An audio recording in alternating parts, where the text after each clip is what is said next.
Hello everyone, welcome. My name is Xeppy and I'm one of the game masters at Cyberpunk Uncensored. We have a real special treat for you tonight as we begin airing a brand new campaign here on this channel, City of Dreams 2078.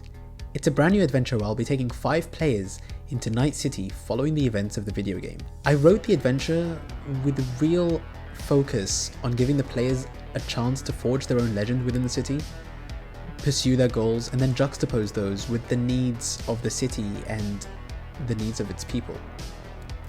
I will be following on many of the plot threads from the video game. As such, there will be minor spoilers to the game's story throughout the campaign, as well as spoilers for one of the game's several endings. You have been warned.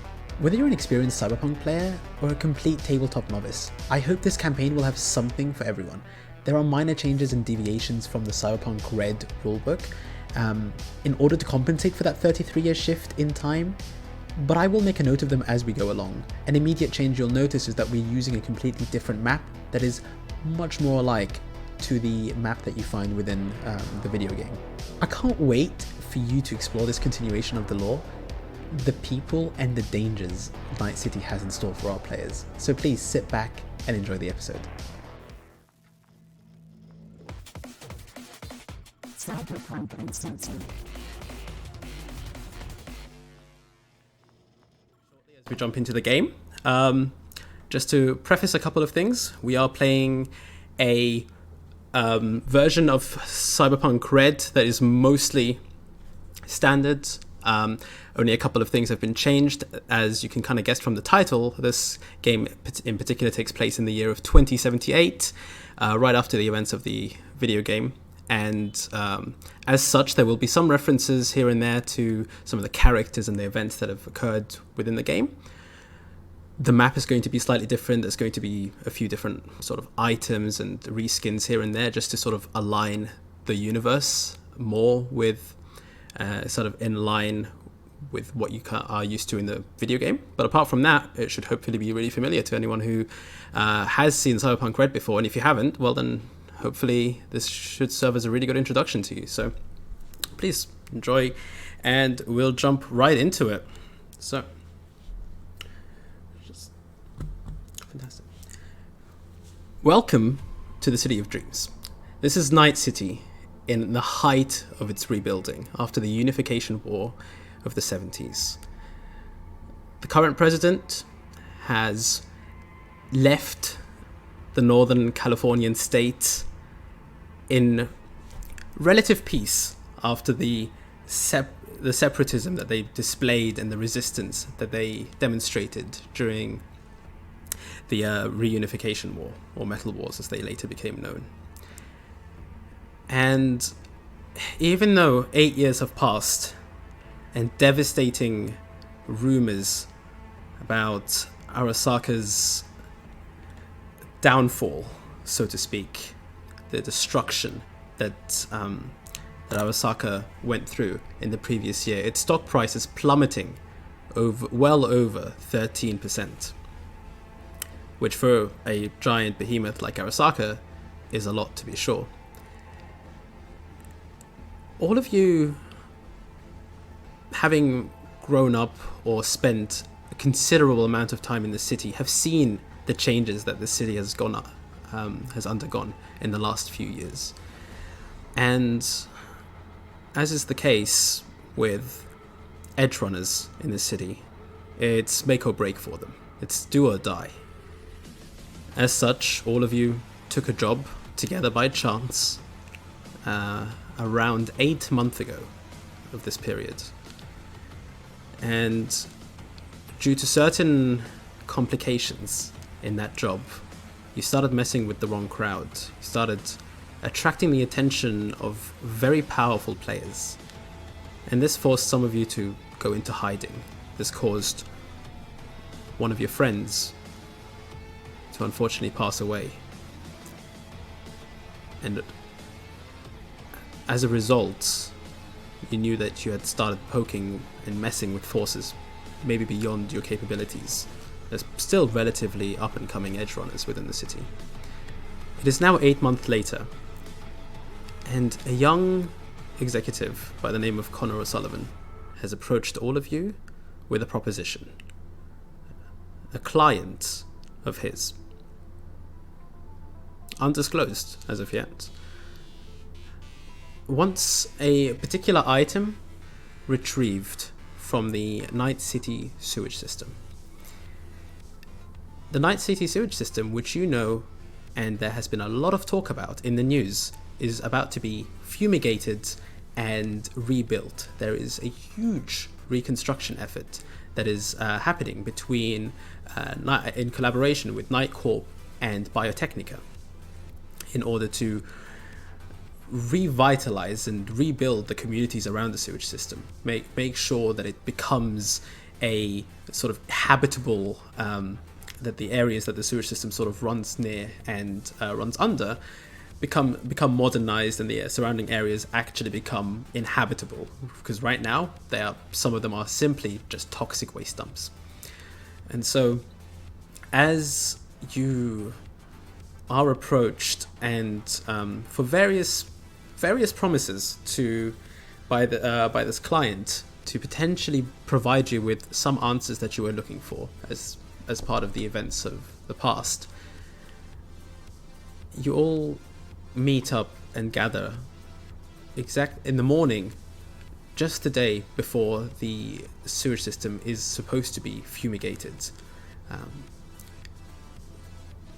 And at that point, as you all sort of gather, this is in the southeast side of the city towards Rancho Coronado. Rancho Coronado is a place within the city that is sort of untouched by time in a way. It still has this kind of Midwestern American vibe of a city that's sort of been left alone. You can see the towering skyscrapers in its distance in the sort of backdrop that is provided for this community. But for the most part, it has sort of been forgotten. It is a self-sustained kind of micro community that everyone is sort of self-sustained here and runs by themselves. The 6th Street gang is actually the law of the land within these parts. The police very rarely comes around here and doesn't really want to focus in on anything when it comes to trying to interact with the things that are happening in these parts. And as such, as you're driving past in your various sort of transportation methods, as you arrive towards the kind of dried out riverbank that leads off into the side of a huge entrance, massive kind of central circular circular duct that leads into the sewers. All of you are gathering at the specified meeting point, and as you do so, you do notice that in the distance, as you are sort of approaching it, there are definitely plenty of 6th Street gangers that are sort of moving around and doing their thing, allegedly protecting the community, but most of you know better than that. They have their own definition of justice, which might end up being quite warped in the eyes of most, and sometimes they actually end up doing more of the terrorizing than the protecting within these parts. So whatever it may be, it's not to concern you today, because you have one job: to enter these sewers. The client wants a particular item retrieved. Some of you know that this item is a data bank, others know that it's just a valuable item. And Connor here, who is ready and there to meet you, is standing there at the side of a what appears to be just kind of a small kind of saloon-sized taxi, which a closer inspection doesn't actually have a driver in it and maybe seems to be rented more than anything else. Next to him, a woman, maybe slightly younger than him, red hair, and sort of tied back in a ponytail, and they're both sort of leaning against the car. And I'll get Connor to introduce himself, please. Yeah, so Connor, he's pretty new to Night City. He's not a native to the area. He comes from a corporate family out on the East Coast in Boston, and was moved out here with Biotechnica. Any of the players had read any of the screen sheets that had been published recently. He works heavily in public affairs, and he would have seen some articles by him about this fumigation project and talking about how it would benefit society the normal corporate PR and how they're going to donate money to the homeless in the stores to like improve their lives and relocate them after this fumigation project. So he's basically brought to Night City for this job, and then he has like a closer relationship to Chloe. They've worked with each other for quite a while and kind of had this. It started off quite platonic, but then turned into this romantic relationship. So when Connor started getting approached by this unknown client, and got some information that perhaps this client might have information that would be important to Connor, specifically about his parents who were involved in some conspiracy in the past. Chloe, knowing how important it was to him, kind of decided to aid him and in this kind of crazy operation he's organizing in the source. Because as a Biotechnica executive, like kind of jumping into something like this would be quite unusual. And but Chloe's kind of going on, and she's when anyone meets her, she's just kind of like a personal assistant, like any kind of corporate personal assistant. But as far as you guys would know, but anyone else would like Connor or the people in the corporation know that it's actually an employee that's been assigned to him as a covert agent.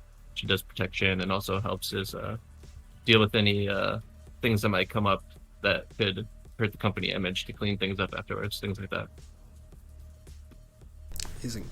And as you're sort of leaning there against the car and just sort of waiting for the crew that you've assembled to finally arrive, Chloe's just she seems at first sight, and because you've worked with her for a while, you can kind of tell when something's off. She seems worried. She seems uneasy, and it tracks. This is not exactly the usual Biotechnica work that you get involved in. There are plenty of cover-ups that you two have been a part of, but this is something that's slightly off of the books, and this is slightly something that it's more from your prerogative and your initiative rather than Biotechnica's, and as such she seems a bit uneasy about it. She sort of like turns around to you and just goes, I've studied the blueprints in detail. These are 79 years old. I don't think that you'll find exactly... We should be prepared for changes down there. The homeless people have probably rebuilt half of this in the meantime, just sort of shantytown style. I know you've never been up into the North Side Industrial District, but there are some... They can become pretty... There's a lot of ingenuity to wanting to survive. So, and a lot of ways that they want to protect what they have.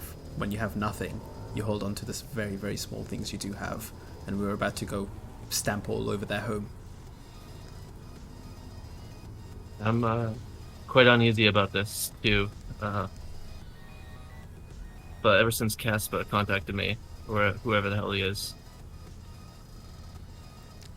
I just got to see what's in here, and I know you know how important this is, especially if I could get some information about what happened to my parents in '98. Anyway, this team, hopefully they're high speed and they know what they're doing. Try not to take any too big risks. We're paying them good money. They can take point, and hopefully if there's any complications, they'll be able to handle it. Sure. I mean, whatever you say. Just stick behind me. It's the last thing I want to do is explain to Biotechnica how one of their PR guys ended up dying in the middle of Night City sewers. A day before we were supposed to fumigate them, by the way. It's gonna be okay. It will work out. Don't worry. As she sort of carries on flipping through the blueprints and trying to, she's also doing something on her agent. You gather that she's trying, knowing Chloe, she tries to be as well prepared for any situation as she possibly can be. So she's probably going through the data pools, doing as much research as she possibly can to prepare herself for what she's sort of about to. She doesn't like going in unprepared. Just as you're having this discussion, a car starts sort of just from the distance. You just hear and it's an incredibly loud motor engine. It sort of just comes in, and as it pulls in, it pulls in and swerves and like kind of stops right next to yours with a speed and precision that is sort of unmatched. This is like, there must be some sort of racing driver that is probably maneuvering this thing.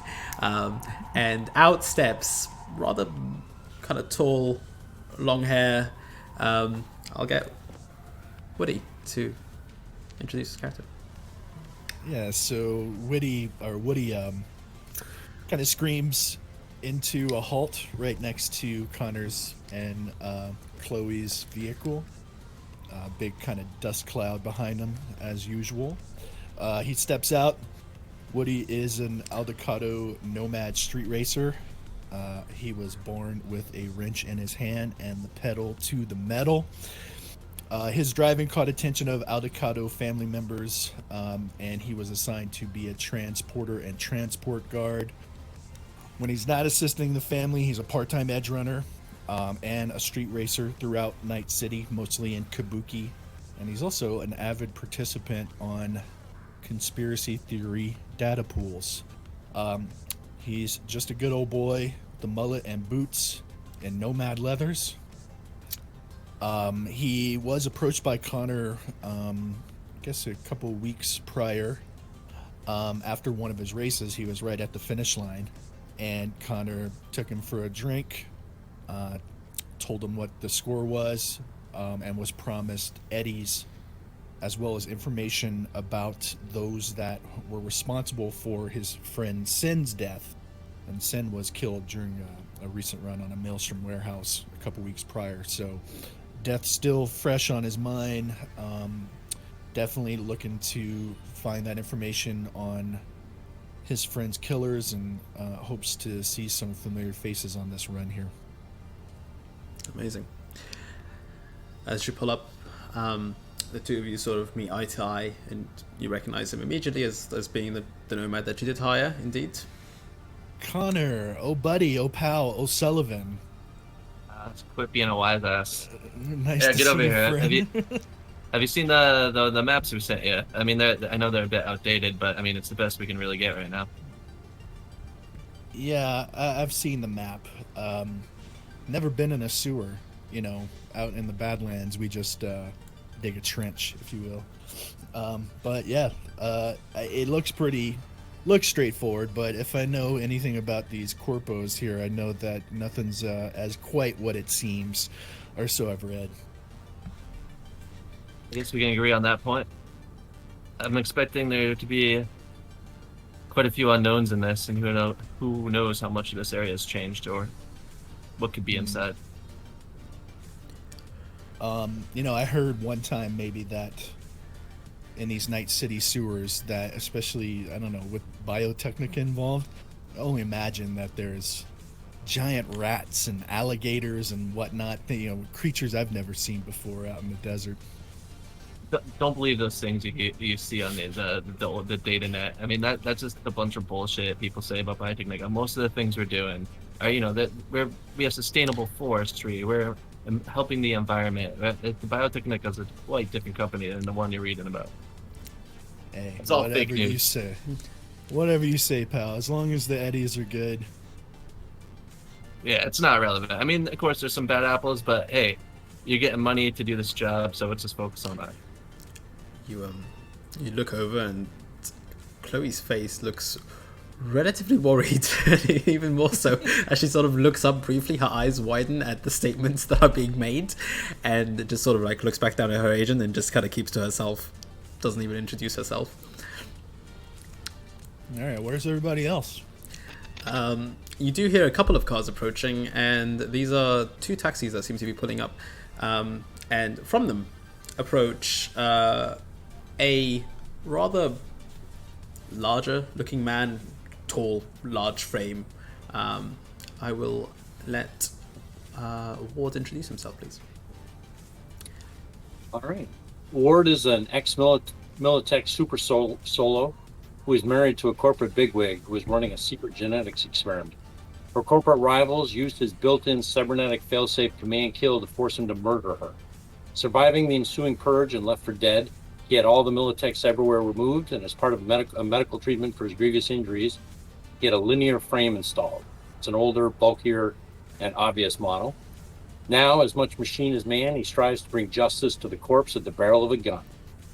Ward had rescued Sin a few years before as part of a job for her father, and is now seeking information into the reasons and people responsible for her murder. He is 6'3" with broad shoulders and close-cropped black hair. He has sun-weathered white skin, piercing blue eyes, and a full-on 70s porn stash. He wears well-used NCR military surplus combat armor, Wayfarer shades, a leather duster, and a serious pair of FYBs. Brilliant. As you sort of step out, immediate presence on the on this sort of just land clearing, and just to sort of set you the scene, this is sort of one of those I don't quite know what they're called, but essentially where you would let the kind of the water, like LA has a bunch of them. Sorry? Concrete rivers. The concrete rivers, those ones. Aqueducts, thank you. And right here, it doesn't. You realize that this would probably be the best place if you were to sort of do a drug deal or with the gangers or something like that. It would be the sort of place that is quite away from everyone else. But Ward, the moment that you step out and you sort of look around, you kind of just give a quick glance to the area as you usually do. Do roll me a perception check if you would like to. But meanwhile, as you do so, the second car that arrives, sort of a rather skinnier, almost he seems to be incredibly young man, steps out, guitar strapped to the back. He goes, "Thank you." It kind of like puts the money over, and the taxi just drives away immediately. And he goes, "Oh," and kind of checks whether he has his bag, and he goes, "I'll let Gage introduce himself." Okay, so immediately contrasting this big, buff military man, the very, very small, lean rocker boy. Now, Gage isn't really this rich lifestyle man. He's a rocker boy who has really... Let's be honest, he's not a great rocker boy. He's good enough. He works as a backup guitarist for a band called Twofold Anarchy, and isn't really well known in certain places such as Little China. In fact, he's really hated in Little China. He lives down in Santo Domingo in a rented cargo container. He isn't really living lifestyle. He's just, going day to day, job to job. His only real connection to Night City is his band, Twofold Anarchy and Sin. But now, after that, the only thing keeping him there is the jobs, the kibble, and the band.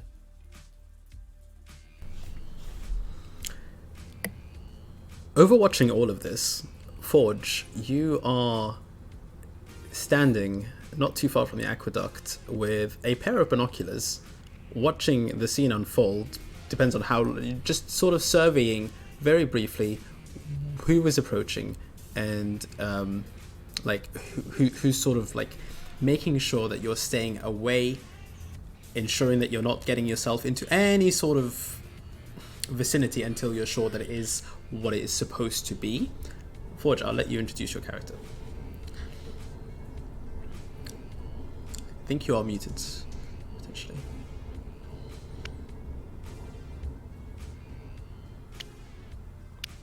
Can you hear? Can't hear any.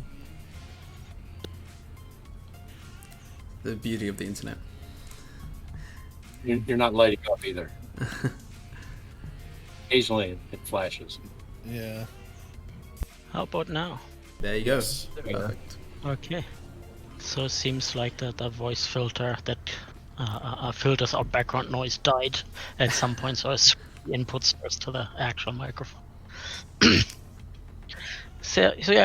Forge stands about 6 feet 1 tall. Has very suntan skin from somebody who's been working outside for most of the last year.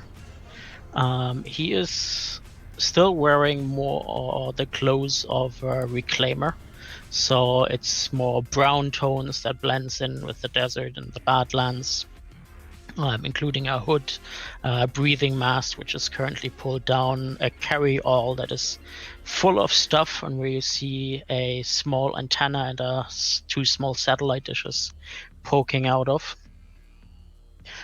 He has ash white hair underneath the hood, which is a bit longer, and black eyes. And yeah, basically he's here to find out who burned his old identity 8 months prior gaining some more information upon the people in the shadows. Not willing to accept somebody was capable of outwitting him. Fantastic. How would you make your way down there from your perched location? Well, after I see that there's already people present that I've met in the past, I'll just pocket the binoculars and nonchalantly start walking in their direction. Cool. Fantastic. So Connor, you do see the ensemble come together, and Woody, you see the two familiar faces of Gage and Forge approaching you. So I do recognize Forge as someone I know then? Forge, would you say that your looks have changed drastically enough to not be recognized, or? Well, his skin, eye, and hair colors all changed. His hair length changed. Okay. His complete outfit is the opposite of what he was before. I mean, he was very flashy and technological. Now it's very, very practical with like visible pieces of plastic covering for the light armor jack. And and maybe once he talks, you will get a glint of, you know that voice, because the voice has not changed at all. And you can kind of, the face looks kind of familiar, as if you've seen him before, but you're not sure where. So yeah, Woody sees this figure coming down and asks Connor, "You know this guy? Is this one? Is this kind of concerned?" And I'm moving closer to the car and warning everyone, "Hey, someone's coming." All right. Chloe sort of turns around at the ready, like immediately, like gun at holster as Forge approaches. Your phone does vibrate at this point, Connor, and there is a message on your agent. Immediately goes, "Your netrunner's here."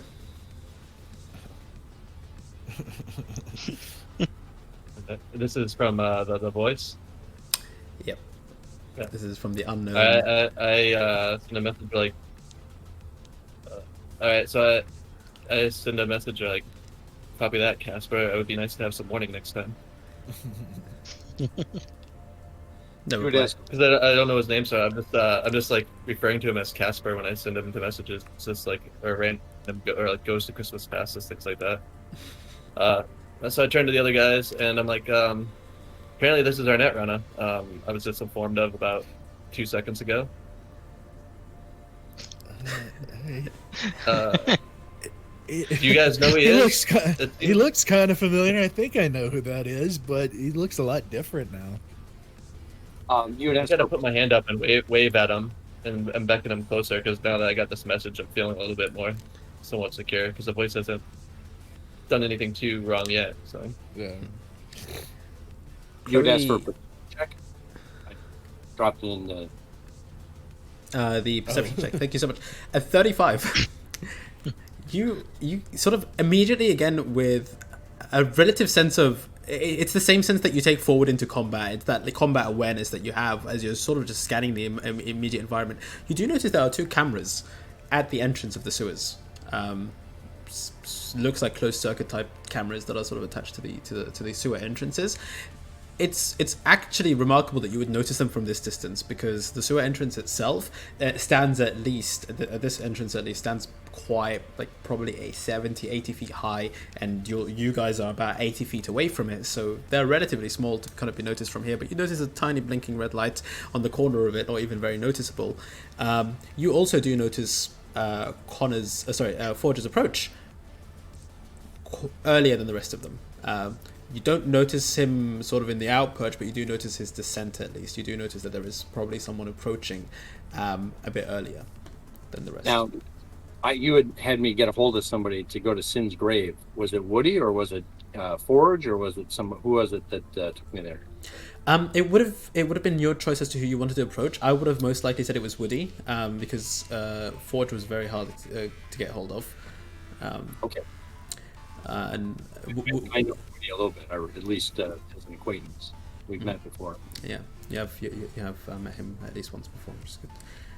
Do those cameras appear jury rigged, or are they like, like city cameras. They look like city infrastructure. They don't look like there's a lot of they don't look like they've been renovated, re-upgraded to the latest model or anything. So these would be found on some of the older districts of the city that haven't really been touched by investment anytime recently. But it doesn't look like somebody who's living in the sewers put them up. No, you wouldn't guess that someone in the sewers would put them up. The homeless definitely wouldn't have the capability of doing so. There might be some really crafty, potentially some really crafty out on their luck techs that maybe will, can make use of these cameras. There's nothing against being able to tap into them if you're close enough to them.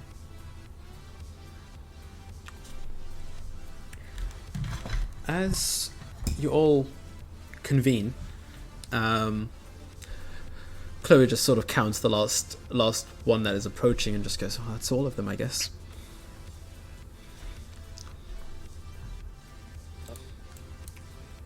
I guess we'll have to do then. Let's just hope these guys are worth what the ghost seems to think they are. Yeah, And I'm so kind of uncomfortable working with people like this, to be honest with you, Chloe. She goes, "Well, that makes two of us." But did Woody hear that? they're sort of talking to each other a little bit. If you were close enough, I don't even think she would care that Or you much. can read lips. if you could read I lips, don't for have instance. lip reading. If you also have any sort of audio perceptive device to boost. No. That is get those natural ones out of the way. All right, let's start. Right. You seem to think that they're just talking about they're just yeah, this seems like a really talented bunch. That's what you're thinking in your head. I go and I pat Ward on the shoulder, say nice to see ya. I Good to look see you. closer at Forge and I said, Geist? Whatever, bud. Nice to see you again.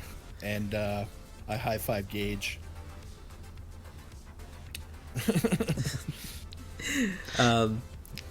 Yeah, Forge looks, Weird to see Gage here, but nice to have you, bud.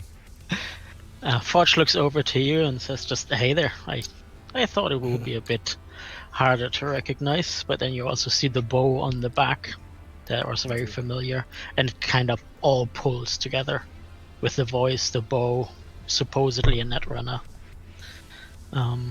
He goes but usually I'm working more as a tech nowadays. Well, I kind of call everyone over closer to where I'm standing by the car of Chloe. I'm like, alright, reunion's over now, guys. We gotta get serious. Is there any questions you have before we continue? I assume you guys got the layout that I sent. I have a question. Were you expecting an audience, or is this going to be filmed for a reality show? And I'll point out the cameras. Chloe, can you do something about those cameras? Perhaps take them down. I mean, I assume it wouldn't be too much of a concern if they go out. The city controllers will probably just assume some booster gang is playing around at the edge of the sewer again. You look at Chloe and she's just sort of looking at her wristwatch. You have sent Chloe everything that the ghost, the guy that refers to himself as Ghost, has sent you forward, and in terms of at least information. You do know and do recall that the cameras and the security is going to be turned off for a brief for the sort of preceding 12 hours before the fumigation is meant to start, which is going to start at midnight tonight. So the idea, you're not quite sure what the idea behind it is, but you do think that they're going to be sending some sort of probably some sort of EMP device or something that is going to shut down electronics within the facility, within the sewage system, in order to sort of clear the way. That's not a normal protocol. What is a normal protocol for a sewage-wide fumigation? They would do this if they wanted to move in a particular team of theirs and make it as easy for them to sort of go inside. Chloe is just looking at her wristwatch, and it just at this point it's 59 past, and it just turns 3 o'clock to the hour, and you just see the red blinking light stop blinking. Well, there answers that question. As far as I know, well, it seems it's reliable now. I was told that for about 12 hours before the fumigation starts, the electronics will be down. And it seems like that intelligence was true. This is still quite unusual. I still suggest we take a lot of caution as we move through it. Something isn't right about this, and I don't really trust my client fully, despite the money he's giving us. You're pretty smart for a corporate. Plus, it might be on a different circuit altogether. Otherwise, it wouldn't make sense if everything is turned off to try and retrieve data. There is not much you can retrieve when it's turned off. I will say one thing. I've never seen anyone do this before when we were doing similar projects in other cities on the East Coast. They weren't nowhere near as large as this, but I've never seen all the electronics be shut down before a project like this. It's quite unusual for sure. Well, let's get the party started then. If nobody's got any objections. Did you bring any gear for this, Connor? We got gas masks. I kind of open up the trunk and I kind of show them the night vision goggles and the gas masks. I beckon you guys closer here. We got night vision IR goggles. I got some gas masks for those of you without nasal filters. Help yourself. I'll partake. Excellent. I got a few sizes. Hopefully it fits. You I don't know. Maybe the rocker boy here is a bit skinny. I don't know. But hopefully he'll be all good with the just tighten it extra in the back. Like you take the night vision goggles and the breathing masks and make sure to sort of let me know if you don't want to put them on. I will assume you all are putting them on by default. Yeah, the mask I'll leave off because of my nasal filters. So just leave it in my bag. For the ones that have nasal filters, perfect. Yeah, I'm leaving mine like around my neck, but I am putting the night vision goggles on. Cool. You do see, so in front, about 100 feet away, as I mentioned, and after the cameras were pointed out by Ward, you guys also do notice them. But the cameras are not pointing outwards, they're pointing down towards the doors, both pointing towards what appear to be gated doors. These are not solid in any way. These are metal bars.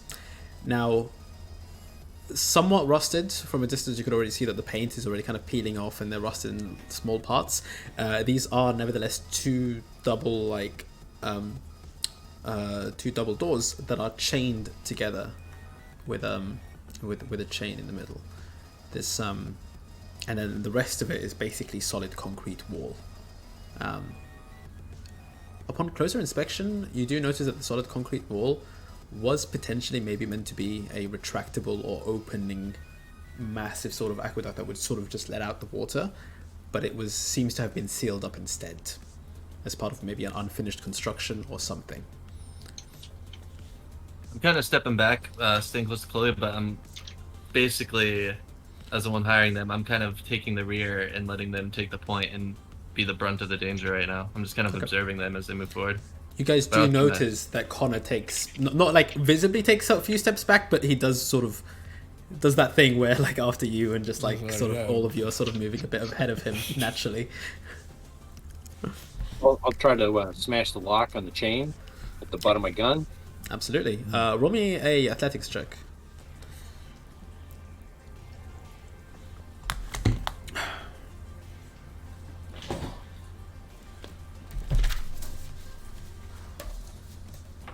That's a 21. More than enough to look at this chain and padlock and figure that padlock doesn't bear much brunt at all. One well placed hit and tunk, the lock breaks. The actual part of it sort of breaks off, and the chain is easily pulled away. I assume there's no sign of anybody coming or going into this, like in the mud or anything. Having a look sort of at the moment that you sort of open or like in front of the doors, there seem to be noises that are coming from the inside. Some panicked, some grunting. Not painful grunting, frustrated grunting. Can I hear anything extra with my amplified hearing at all? Roll me a perception check and add your 2 for the hearing. Yep.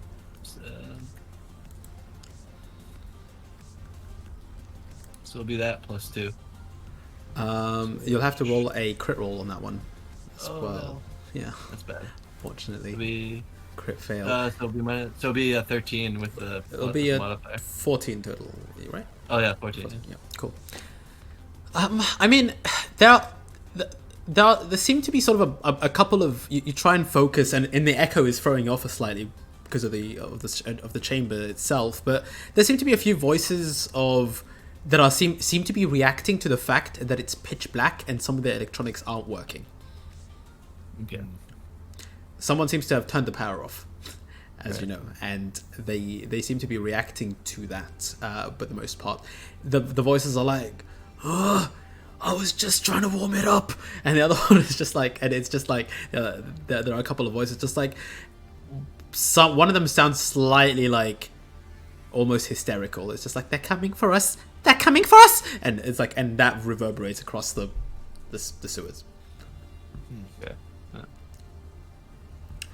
right. Alright, So- guys, it seems everyone in there is a bit surprised. Turn on your night vision.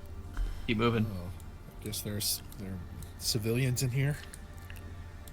I mean, we're expecting some homeless population to be here. I mean, the ones that Biotechnica will be helping and relocate them into better homes after this fumigation project, of course. But I know there were going to be people, holdouts, that have refused to leave or respond to our notices for relocation.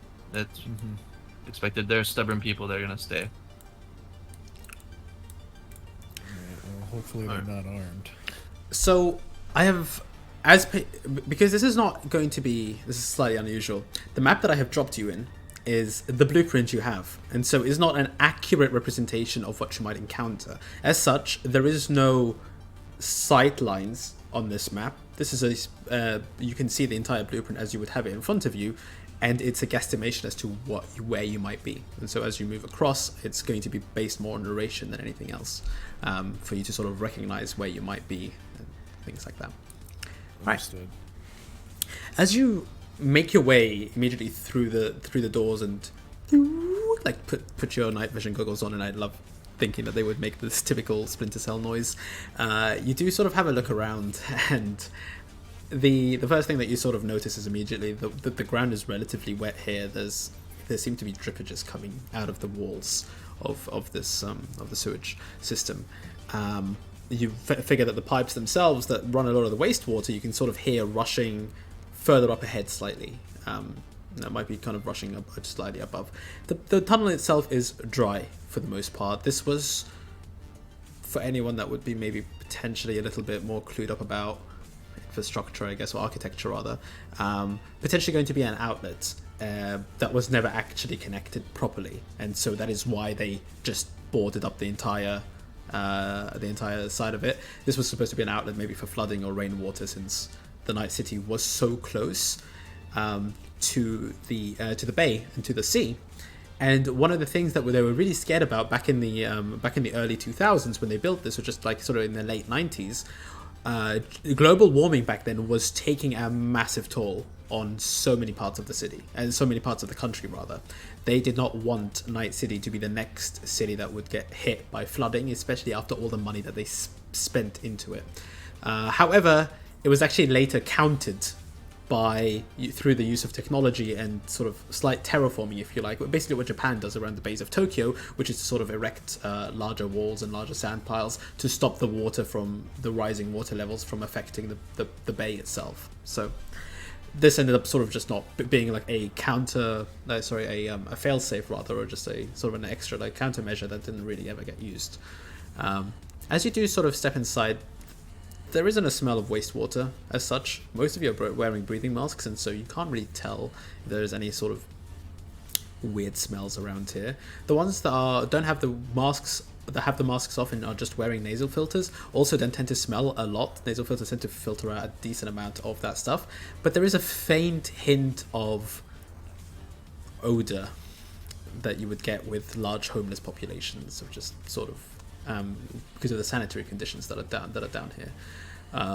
through your night goggles, you can see a very long tunnel that is ahead of you. Well, I'll take the lead unless anybody else wants to jump in. Ward, you go for it. Do we see these people that we heard from the other side, or that Connor heard? You have a brief look around. There is movement, maybe about 80 Which feet is further down. It's further down. It's about 80 feet down or so. It's not immediately close to the thing. Right where you are standing, maybe about 20 or so feet away, you do start to see boxes that are piled up. Cardboard boxes, metallic sort of like sides of boxes that are just sort of been arranged in a way to provide some shelter. And you just hear, as you're walking past them, the slight drip on the metallic kind of boards. As you sort of look there, you see a couple of homeless that are sort of hiding away, and they immediately take a look at you as you're sort of moving through. Now, do any of you have your guns drawn as you're taking point here? Absolutely. I Alright, saw so- right moving along the right hand wall, kind of, Splinter Cell style, like, covering all angles, moving cautiously. As you're moving forward with your assault rifle, there is an immediate sort of miniature panic as they sort of look at you, and some of them are sort of like hide away even further. And the homeless that are here seem to be relatively scared of being cleared out potentially, because they don't live under a rock. They have heard of the rumors that Nightcorp with Biotechnica, in collaboration with Biotechnica, is attempting to rebuild a lot of the city sewage system. So I kind of just touched him and be like, "Hey, don't worry, guys." And I leaned forward just a little bit, holding copies of some of the scream sheets and the PR material. I don't know if you guys have heard the latest news, but Biotechnica is here to help with relocating the homeless of this tunnel. And I don't want to hand it to them directly because I'm a bit hesitant. But I kind of like leave it on the floor for them to pick up themselves. I'm like, we have facilities to help you out. Just take it. The directions are there, and we'll take care of you. Just head out of the tunnels. all right. You try to. Do roll me a persuasion check as you hand them the Okay. material and try and sort of get them at least tell them that they should probably leave or vacate the area. So you do, with a 19 there, you do try and get out as much of the important points about it's pertinent for them to step out, and it's pertinent for them to make sure that they are not in. Look, for all the propaganda that you continuously send out, you do know deep inside that this stuff is not going to be the healthiest thing to inhale if it does hit them. And so you do kind of convey the urgency of it. And they do sort of look at you and then just kind of go, where would we go? What do you want us to do? And they sort of grab the scream sheet and start looking at it and barely one of them looks at the others, what does it say? What does it say? And he just sort of starts going bio, and he starts reading through it slowly. But Woody asks, "Can you guys even read that?" one of them goes, "Yeah." The other goes, "What's?" It says, "Get the fuck out of here." We're being nice right now, but they're gonna fumigate this place, and you will probably die if you stay here. So Well, you're don't jump to the conclusion. It should be harmless, but I mean, I think it would be better for you to leave sooner than later. And Biotechnica is providing. We've donated money to relocation, and we have set up some shelters and food kitchens for you. Where are they? And I can, if you take this with you, it has all the locations for you in the night city. There's 4 points you can go to pick up supplies for anyone that's left the sewers. He sort of picks it up and goes, 4 locations, and then you kind of leave them to ramble by themselves as they sort of where are the 4? Where are the 4? Where does it say? Come on, quick, before the others get there. But you get the sense that they're looking for them at least, and they're actively going to try and find them, hopefully. I ask one of them, probably the one that could read a little bit better, how many more kind of homeless people are down here, does he think? He sort of looks at you. What, at Lamb's Rest? I don't know, 300 to 400. Oh, this is a lot. Lamb's Yeah, Rest. I'd say. What? Why do you call it this? I don't know. It's been called Lamb's Rest ever since I got here 4 years ago. 400. Chloe sort of looks at you and goes, hasn't come up in any of my research at all regarding this place. Maybe it's a colloquial term that they use between them to describe the east ward of the sewers. I'm gonna look at the others. You guys know anything about this? Yeah, you've lived in Night City longer than I. Or just shrugs, says, Yep, you know, yep. we doing social work or are we here for a mission? Let's get moving. Yeah, let's go, guys. You continue down, and the stark, dimly lit corridor, again, the night vision goggles helping you get through this. There is rubbish that you're sort of almost walking to half the time. There are a lot of dirty, torn mattresses that you start coming across here that have sort of been piled up in order to create maybe a semi-comfortable, thing that you could probably rest against. There are bags and there are boxes everywhere, and they line both sides now. Even though first of all it was just like the entrance itself, which curved down and sort of led into the corridor, into this huge tunnel, and most of the boxes were sort of on the right side because the other side was perfectly curved, and you can tell that there is water now as you sort of like step into it, that is starting to sort of maybe 50 feet or so in, that you're starting to step into. And you sort of look down. You don't know whether it's rainwater or something else, but it seems to be that it, just given the watermarks on the side of this sort of incline here, it does seem that it might rise or lower itself a little bit. And it's like you do see that the boxes and the setup is raised slightly from where that line is. But you continue making your way forward. Are you guys doing so stealthily, like trying to avoid the footsteps? Because your footsteps currently are echoing as you are making some noise, or do you want to carry on like that, or do you want to all roll a stealth check to do so quietly? I'm gonna be imitating what they're doing in front of me because this is completely foreign territory for Connor. He usually is in an office, so I'm just gonna imitate what they do. All right. I'm not sure stealth is necessary in this situation. Like them knowing we're coming may be a better thing. They're, just homeless drifters instead of sneaking up on them. I mean, moving quickly, not really worried about stealth, but definitely keeping an eye out for booby traps and, sniper. Yeah, Woody's gonna trust Ward's kind of tactics here. His battle sense. Yeah, Forge will get his agent out and actually try to look up the Lamb's Rest, if that comes up anywhere. Okay. While he continues walking. Give me a library search for that. And as you guys continue on moving forward, again, the amount of homeless people that are sort of like that are gathering here is starting to get denser and denser. It seems to be that towards the edges, right at the start of the tunnel, there weren't that many compared to how quickly the density of them is increasing. Now you're walking past 20 or 30 of them, and it doesn't seem like many of them have cleared out. Connor, this slightly concerns you from a perspective that there has been a lot of communication that has been done and a lot of warnings that have been given to the homeless population of Night City to clear these sewers, but not a lot of them seem to have listened.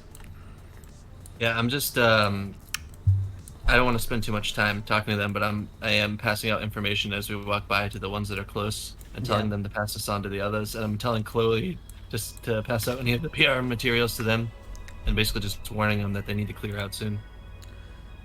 Perfect. I'm not going to spend time arguing with them. I'm just like saying what I got to say and moving on to the team. Cool. And I think Atom, your camera has decided to go up briefly. I'm not sure why.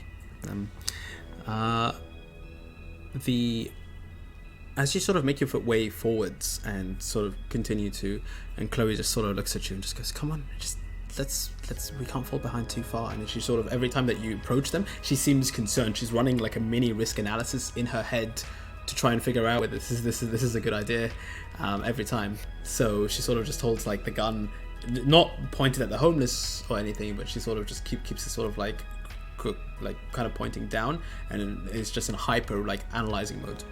just making sure that you're not getting yourself into too much danger. As you So- do, yeah. Go on.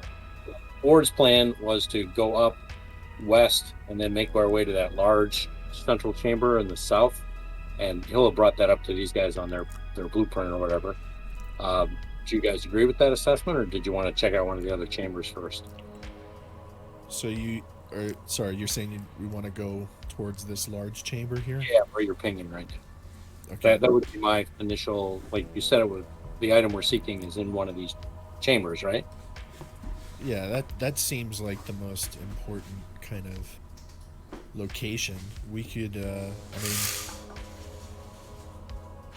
from what we understand on this map, if it's at all accurate to our situation, there seems to be like this large clear corridor we could go through with a path down, or we could take this kind of path through the chambers here to get there. Like I said, Wherever we're this- going, I think it won't be near the people, so we should go where there's not many voices. So I doubt the state of drive is just laying around in the open where all these homeless people are camped out on the yeah. ground. Forge, are you seeing any access points? So far down here.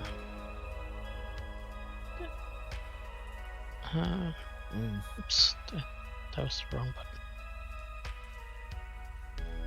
8. All right. Give me a second. Library search from earlier. And 18 on the library search. Okay, cool. Yes. So, as you sort of try and do a scan across the area, there don't seem to be many access points any access points really that are popping up around here. There is, however, not so much an access point, but rather maybe a remote unit that is not too far from here. That would itself you would be able to sort of hook into. That remote unit is in that central chamber ahead of you. That sort of, not central chamber, but the on the blueprint. crossing. Yeah, the crossing. Yeah. Mhm. So that one pops up, but nothing else for like infrastructure wise, like a whole access point. Not from here at least. Walls are pretty thick as well. So as you do approach this sort of central crossing, you do kind of see something that's approaching. It's definitely an opening to the tunnel that you are leaving now, kind of moving away further from the homeless that are sort of camped out in this tunnel. And in front of you is a raised. You sort of get into the central chamber that is this crossing that has 4 separate paths leading out of it. You've come from the south by the looks of it. There are still 3 separate tunnels that are leading away left, north, and right. And one of the things that you immediately notice in this crossing, is that there is a remote-controlled droid that is sitting in the center of a raised platform, in the center of this, and that remote-controlled droid seems to have been dismantled to a degree, because right now, as you're looking at it, and unbeknownst to the perpetrators that are disassembling the droid right now, there are 3 gangers who are sitting around the droid, and a 4th ganger who is bloodied, shot, and is lying against the floor and is just covered in blood. He's still alive, he's still breathing, but he looks like he's in a lot of pain. The other 3 don't seem to really be helping him. They seem to instead be focused on disassembling the droid in this sort of central area of this crossing. What kind of droid is this? Does it look like some kind of something for Biotechnica that was down here telling people to get out, or? It looks like it was an automated security droid of some sort. It seems to have had some minimal defenses to it, some sort of defenses to it. But it appears deactivated, like all the other electronics in the sewers right now. It's on the floor. It seems to have been deactivated. It seems inactive. The 3 of them are tearing into it. They are wearing 6th Street colors, quite obviously. 6th Street gear. It's not too hard to recognize from this distance. They seem to be relatively occupied with they seem to be relatively occupied with the droid. The only one that does notice you is the one that's trying to crawl away, who is covered in blood, and is making eye contact with Ward, who has his assault rifle out right at the front of this, and he can't speak by the looks of it. Forge walks up to Ward and points at the droid. Well, that's the closest thing to an access point we have around here. I kind of send a message up the front of my agent and saying we should just take a wide breath and move on. Let's not get involved in with anything we don't want to. That's not part of the mission. Well, we need the droid to tap into the net here. I mean, it's not necessary. I don't think we can continue on foot. Do you think it's that necessary to tap into the net right now? Most of it is down. Bear in mind, how much information are we going to get? bear in mind that Forge, the droid is an access point to itself. It seems to be controlling just its own architecture. Okay. Well, I think it's none of our business. It's your call, it's your job, and your company property that's being vandalized over there. I mean, it's none of our business. The droid looks pretty seen better days. Let's just focus on our objective. You mean like the ganger that he encountered before he was shut down? I don't want to get involved in anything that is unnecessary. Let's just focus on the task at hand. All right, you're the boss, so we'll try to skirt the edge of the thing. Keep an eye on them, of course, but it's just... Yeah, let's just hope they don't send that drone after us. Are you doing so stealthily, or are you simply just walking out and through? Just walking across, kind of get the gun down, and just back to the wall, and having these guys go past and into that one quarter on the left side. Is it complete darkness in here?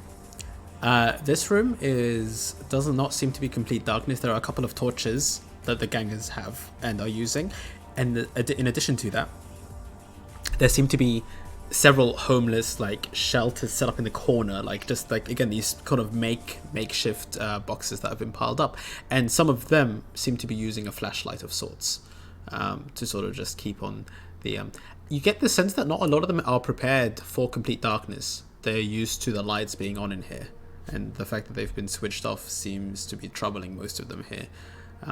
As you sort of walk by Ward, your leg gets gripped by something, and it's only as you're about on the left corner of the as you're sort of making your way through. The gangers haven't noticed you yet. This room is 20-30 feet before you even encounter them, and sort of towards the other side of the room, and they don't really seem to be paying too much attention to anyone who's working through. They think that most of the noise that's happening is probably homeless people, so they aren't even looking back. But as you sort of look down as to what's grabbed your leg, there seems to be a kind of really spinstery, skinny man who's definitely seen better days, as have most who are down here, and he's just sort of looking down up at you and sort of just going, "They stole the light. They stole our light." And he's sort of trying to claw at you. He seems to have slightly lost it. Slightly. Ward will bend down, kind of pry his fingers off gently, not breaking his hand or anything, and just say, Grandpa, this is not a safe place. You might want to be out of here by tomorrow. You can come back the day after. Lights will be back on. They'll never give us this place back. They'll steal our light, and then they'll steal our space. They'll steal our respite. And you sort of pull his hand off, put it back to him, and just kind of leave him where he is. The rest of you make a wide berth around, seeing this, and as you sort of walk past, you notice that some of the ones that are in the central chamber here are quite skinny and frail, but it's also a mixture of a lot of them don't seem to obviously get much food down here or anything like that, but a lot of them are severely anorexic and underweight. As you sort of make your way past, and it's as you sort of get to that crossing that you just hear the voice from behind just go, "Oi! I think you're going. And he sort of just shines like a flashlight straight towards you, and it seems to be one of the 6th Street's gangers. Just like, what's your business down here? He's from behind us. These are the guys that were messing around with the bot. So one of them seems to have sort of gone off the bot, and you see him walking towards his friend, and then, as is the case, sort of noticed. You have heard them speak a few words, by the way, as you walk past this chamber, as you get sort of to the left side, as all of you are sort of making your way. They were like, oh, come on, just fucking put it off. It's not that hard. Just take the chip out and then we can fucking get out of here. And there's definitely been prying noises. And he goes, yeah, we'll just fucking go look after Danny then. And the other one just goes, oh, fuck's sake. And as he turns around, that's when he sort of notices you. Okay. So I kind of look back. I just respond. I send a signal over to up the stuff. I'm like, hey boys. Sorry, we're not gonna bother you. We're looking for my brother. I heard he got lost in the sewers. He's a veteran with PTSD. Because I kind of know the 6th Street boys. A lot of them are veterans, and he had some trouble, hard times, and he's an amputee. He had a hard time after the war. And I've hired some friends to try to maybe look for my buddy, because I think he might be somewhere in the source. We'll just continue on our way. Have a good day. They sort of like look at you. Do roll me a persuasion check on that. Yeah. There we go.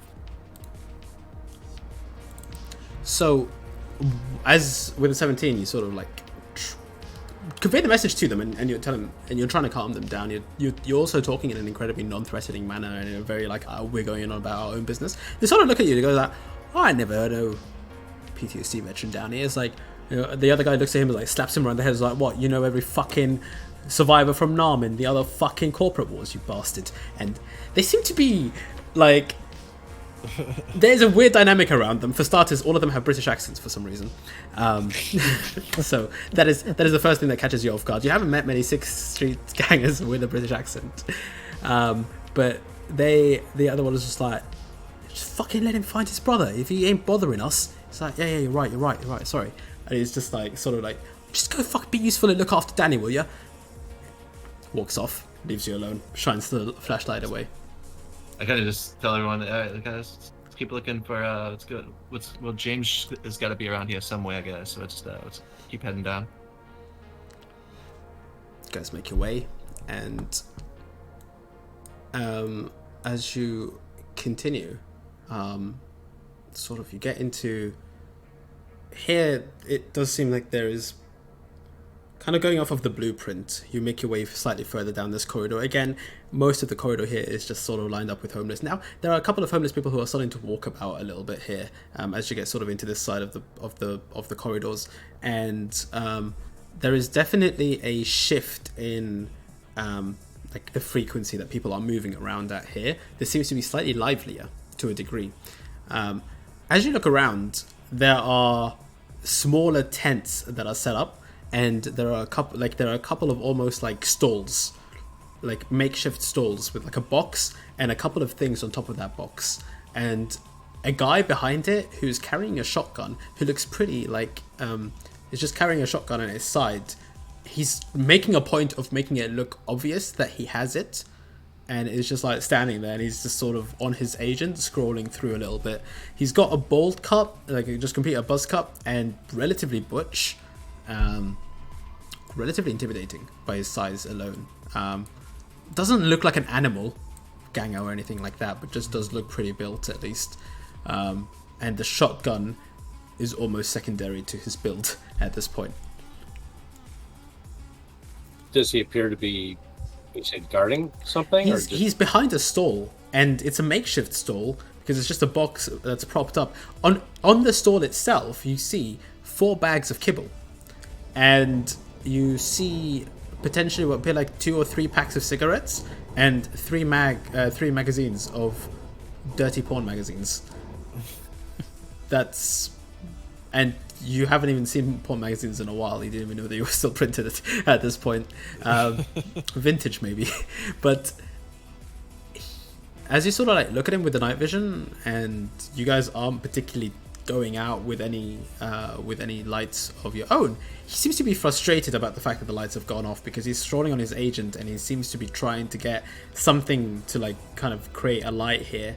And you also see a couple of others, just like you hear in the distance, like, you got any flashlights? No, I got fucking batteries for them. And like, flashlights, we need some flashlights over here.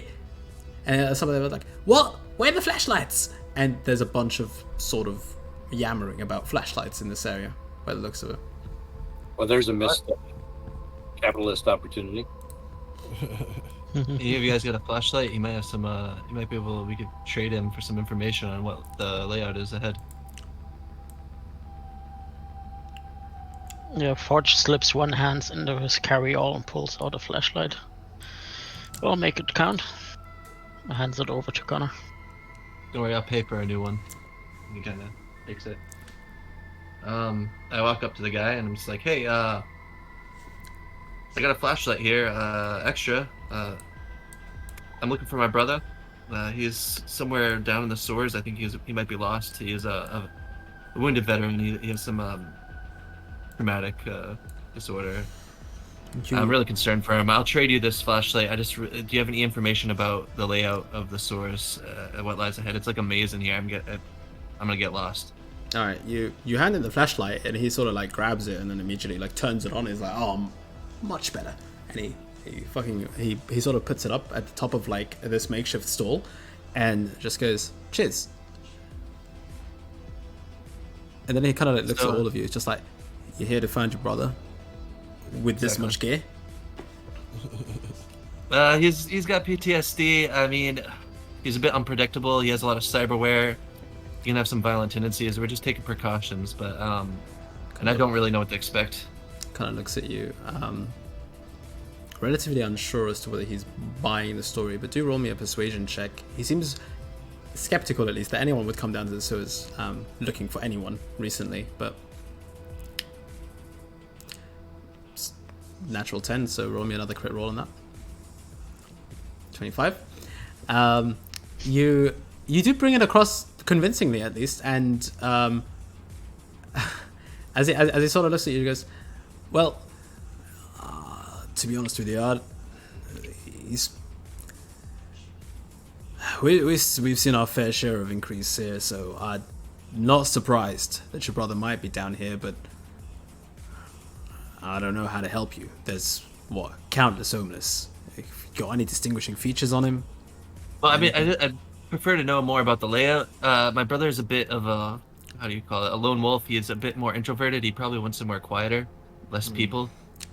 He goes, "Well, it ain't much of a layout down here. It's all derelict in the way that they decided to construct this place in the first time. You got a couple of chambers up ahead, and if you..." Connor, why don't you show him the map and ask him, whether this layout matches what's really here.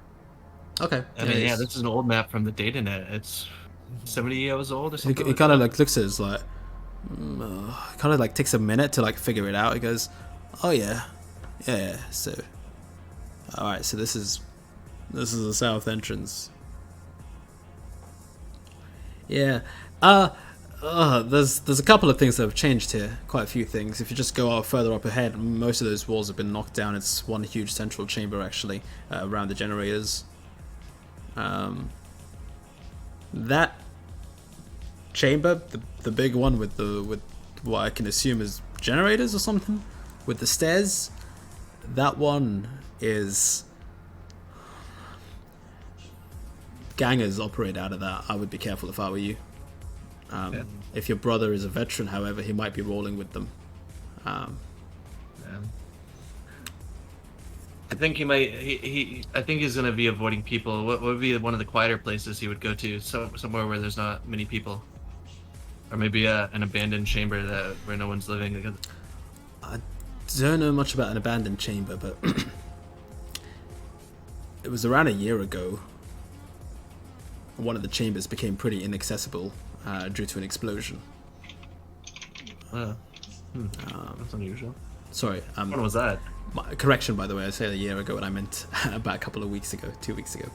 So, He goes, I mean, on this map, it would be the one that's right next to the large generator. The no one knows how Is to that the one access that's? it.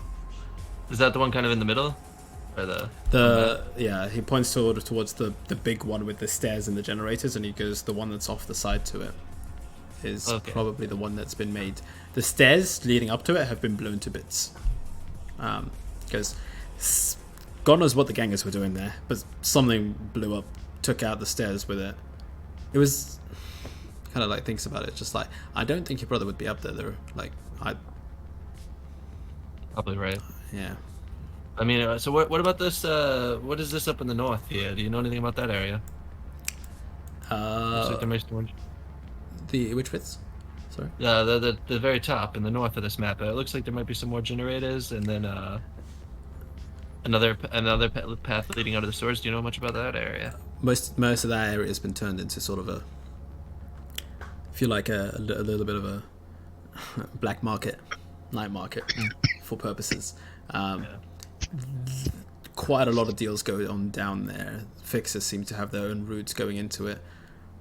There isn't much in terms of interference, shall we say? They've got a couple of smart techs over here that have managed to sort of jerry-rig some of the cameras. They're playing a repeated loop from about 45 years ago. No one's ever the wiser. Well, thanks for the information. By the way, I heard some people back there as we were near the south entrance talking about some corpo project that will be here in the next few days. I don't know. I'm worried about you, man. You help me out. Just it might be better for you to leave for a couple days. I'm clearing out. It sounds pretty spread. I'm clearing out at 9 p.m. I appreciate the worry, but I've been keeping up to date with it. So most of the fixers who are down here. So we're small time, but we're not stupid. We'll get out of here. I don't think we'll get it back though. From what I hear, they're pulling up the big guns afterwards. They're gonna place security at every gate, every entrance. This is almost nostalgic to leave it behind now. This is where I made a lot of my fucking corpos. Right? And it's sort of like, that's why I'm concerned. I really just need to get my brother and get out of here. Yeah. So I mean, thanks for. Is there anything else important that might help? Have you seen any? Point of order, by the way. Chloe would have made a point of putting you in some generic overalls that cover your suit. Right, yeah. There is no way she would have let you go in here with your suit or. Because I assumed I was wearing my normal clothes, not my business wear. 100%. But the question was, have you seen anything else that's not normal down here? Yeah, I mean, like anything, maybe even the smallest thing will help. I'm just looking for my brother, and we got to get out fast because who knows what these fucking corporos are doing. No, I mean, like, unusual in what way? You're in a fucking homeless shelter. That also. Have you seen any? I guess. Hopefully, he hasn't getting mixed up with that gang. Which gang is it? Is it those 6th Street guys that we saw? Yeah, I mean, the 6th Streeters are made out of a bunch of vets anyway. So if he's down here, if you're looking for your brother, he probably is rolling with them. I will say that I don't know. There is a. He kind of looks at you, and goes, "Listen, I'll tell you this because you're a good guy. We're told never to go and disturb the gangers with any sort of dealings in that central chamber that they've got going on down there. You'd assume that they were 6th Street. They look like they wear 6th Street colours. They're not 6th Street. Wherever they are. I don't know what they are, but they're not 6th Street. I stay well clear of them and they let me. Sometimes one of them comes over, buys a couple of kibble packs and leaves, a couple of packs of cigarettes. They're good customers, so I don't have an issue with them. But after today, I won't really have any customers down here, so I don't really see much harm in telling you. I just don't know. If they're pretend 6th Streeters and the 6th Street knows about them, I don't know what is going on. But if your brother is down here, maybe asks the guys that just blew up that droid. Alright, well, thanks for the information. I kind of just say goodbye and kind of move in back with the team as we move on, and I'm going to fill them in on some stuff. I'm sure they heard most... Oh, what was that? Sorry, you just see him sort of like lean back again and just go back to his agent. This time, a lot less frustrated. Happier that he has a flashlight. Have a great night. Stay Nods at you. safe. Once I'm out of earshot, I'm just talking to these guys. I'm like, all right. So which way are you heading? Maybe not. Because you like he is set up right between the two junctions. So Okay. Yeah. I'll just let them know that I'll kind of signal to them to keep walking a bit. Just I want to go far enough away where I can talk to them with being out of earshot. also they would have heard everything other than that last part, which he kind of leant in and whispered to you, like very Okay, yeah, quietly. that's He doesn't. Yeah, he wanted to make sure that none of the homeless people even hear it that were around Yeah. him. I kind of walk closer to the guys and I lower my voice a bit. I'm like, it might be nothing, but there's a possible that we have another corporate team in the stores right now. Maybe acting as gangers. Something sounds off in that south end. I might be completely off base here, but it's a possibility we gotta consider based on what this guy was telling me. Something seems off there. And if they are not real gangers and they're another corporate covert team, they're probably very well armed. I think they're those British 6th Street gangers, you know. How many Brits in the U.S. Army? Right. I as well caught that, and that was suspicious. But Woody's a little taken aback from, I don't know, the dishonesty of Connor a little bit with this made-up story, but he's also impressed with the information he was able to get. But he definitely standoffish in those kinds of interchanges with others. So, but the guy said up north that like there's a night market and stuff, right? And if these guys are heavily armed, I am not. I mean, they might just be regular gangers, but either way, I think this is why I hired you guys. This is my expertise, tactics, and military strategy. But if these are a corporate team, I think we'll definitely have to expect a lot more weaponry. And they might see right through me. I don't think I'll be able to talk my way through them if they're a covert team. I think you already did talk your way through them. But You think that guy was one of them? oh yeah, those guys. No, not the shotgun guy, but the 4 guys back in. Oh yeah, for sure. So you already did talk your way past them. But the question is why are these guys here? They probably came within the last couple of weeks, had some kind of combat. That's what the explosion was. And what are they looking for? Are they looking for the same thing we are? I mean, They a are. foreigner in Night City isn't necessarily unusual, but it could be some kind of corporate contractor. I mean, there's so many. Everything's just going to be speculation, really. The question is, where do you want to search for what it is we're looking for? It's supposedly in one of these 4 chambers, right? With the red. No. So Right. up north I is mean, the night market, which has probably been searched. So if anything was there, it's probably gone, right? The only one that kind of has any kind of defensible areas in the south, which is where the gangers are, faux gangers. Let's. am I able to directly contact the ghost guy at all, or is it just when he contacts me? Like, can I send a message saying, you know anything about another You can send him messages. You can send him messages back for sure. He has replied to some of your messages that you've sent back. He's not been completely ghosting you, so to speak. But Okay. I'll just say, like, hey, Poltergeist, know anything about another corporate team in the sewers, question mark? you get a reply saying, negative.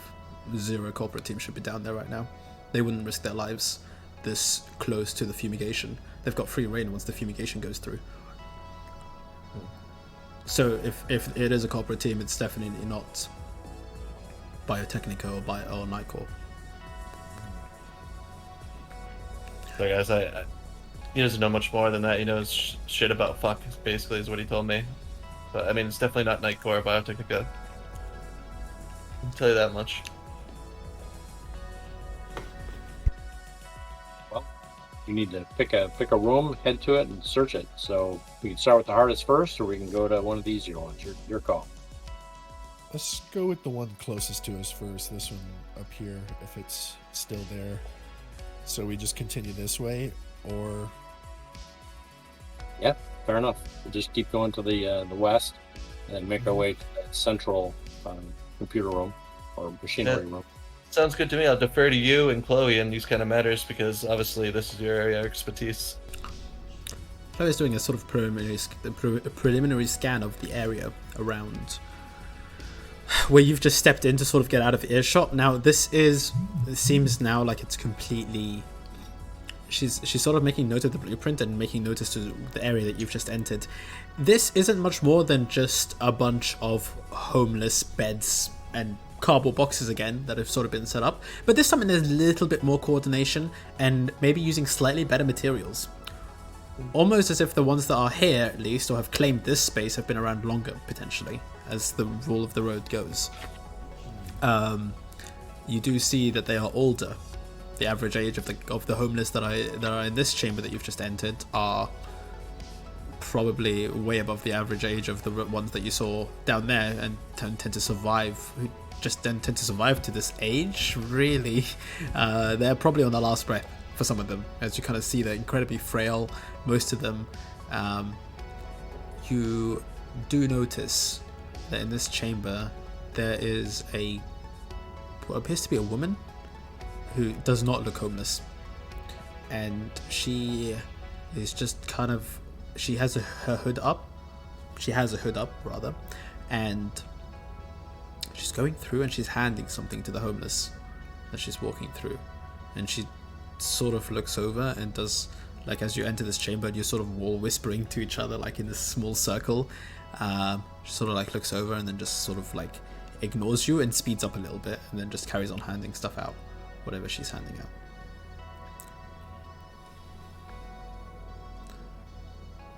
And if you're looking to get the word out to get everybody out, she might be the one. You might trust her. If I follow, I'm a bit uneasy about her, I guess. I'll kind of follow his lead on this. Let him take the lead because this is yes, but I mean, like, I'll maybe if I get close, I might try to look at what she's passing out, or maybe even take a handout. Or if Ward and Point decides to just walk past her and ignore her, I'll do that too. Just kind of following the group what they do. Well, roll me a perception check as you're in the chamber anyway, and she seems to have made her way around to some of them, so you can kind of see what they're opening or what they're doing with it. It's enough to sort of grasp for Ward's and for Woody, definitely. Ward, you see them opening something and putting it into their mouth. Woody, you get a much better sense that what they're doing is they're opening kibble packs and eating out of them. But these are home packed kibble packs. These are not store bought kibble packs. Does it seem like it's just been like taken out of the bag and put into smaller baggies? Essentially, yeah. It seems like it's just been sort of repackaged slightly. They're cutting the kibble. But this woman would be like a missionary or some kind of like outsider who's come down to do She doesn't. So she's not dressed fancily. She's not like in corpo attire or anything like that, or in a business wear. But she's definitely not dressed as if she lives on the streets. She has long brown hair that you sort of notice the moment that she sort of like turns around to you, and you catch this with your perception roll. She does have sort of long brown hair that comes around into the hood, and sort of some of it almost like comes out of the hood a little bit, but she sort of like looks away from you slightly. And the hood itself is what looks part of a hoodie. The hoodie itself doesn't look that bad. It looks like it's, again, with your rolls, I'll give you that. It doesn't look like it's leisure wear. It looks like it's semi-expensive, like expensive sport wear, if anything, maybe. Something that someone might pick up if they went out for a run and they were an executive or something, potentially. She's not from these parts. It's good to see some people still have a charitable urge, but yeah, we'll just ignore her and move on past unless somebody wants to do something. Okay. I kind of look to our skinny rocker boy. I'm like, you look a bit more scrawny than some of these homeless. They might give you 2 packs if you walk by. Why not? You just go up with Kibble's kibble, man. Why not? Do you actually go up to her and ask? Why not? All right. Fuck it. You sort of- then I see him walk off, taking me serious. I'm like, oh, and I'm just gonna hit my forehead. So bear in mind that you're wearing what are basically over definitely 100 or 200 eddies worth of night goggles on your head, walking towards her. Oh no. So you sort of approach her, and she looks at and just go, 2 packs. She just looks at you briefly and then just goes, I thought the fumigation was tomorrow. What are you doing in here?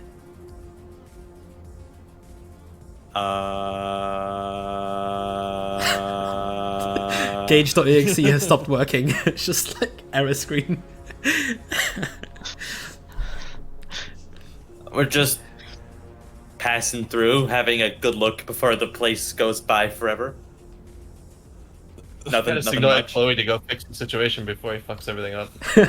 You sort of nudge Chloe, you just like look concerned, and she just goes, she rolls her eyes a little bit, walks forward, and she just goes, we're sorry about him, and just sort of like grabs him by the arm, and she just goes, and then she sort of takes a closer look, and she just goes, have I met you before?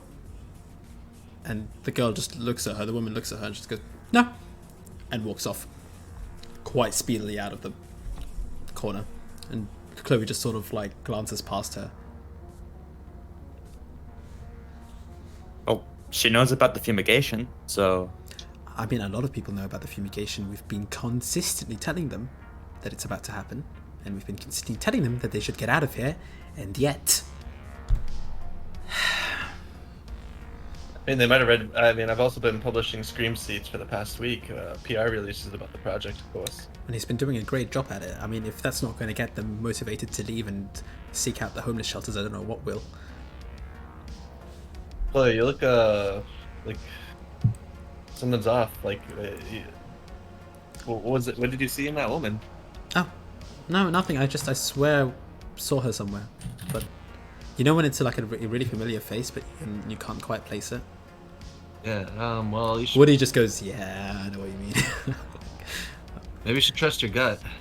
Just think about it while we're moving on. If anything comes to you, let me know. She gives you a nod, and she's sort of like, you know that this sort of stuff also sort of bugs her, just personality-wise. She hates unknown, so she's just getting really bugged by this. It's starting to nag on, and in the back of her mind. But you guys do make your way past this chamber. If anyone else, unless anyone else wants to do anything here. The next part doesn't seem to line up with the blueprint, because as you walk through the connecting corridor, by the way, there is still a dampness to this place. This is not exactly dry by any standards, but it's not as much water as there was in that crossing, and the water that was sort of running to the south. That seemed to actually be coming more from the east corridor that was going off that way. Here it seems to be damp, and it seems to be that some of the corridors are leaking, but it doesn't seem to be like flooding or anything. It doesn't seem to be actual like water, collecting itself anyway. But as you step through here, this is immediately a much larger room than the one before, and sort of looking down at the blueprint doesn't make sense as to why it would be so large, comparatively speaking. You do immediately sort of get in here, and it is just rows and rows of uncoordinated, unorganized beddings, mattresses, blankets. The smell is noticeable. It was noticeable walking through the first chamber. This smell here is really noticeable. This is like if you took a convention of homeless people and put them together. Like there is a noticeable smell. It's also not just homeless people. For anyone that it sort of just takes a time and is used to maybe like the rough and tough way of like living life and sleeping out in the rough. There is something else, and it's actually chemical but also repugnant. Like there is something about it. It doesn't taste organic, for the better lack of a word. People actually live this way? Most of the world culture this shock. way. That's how it is.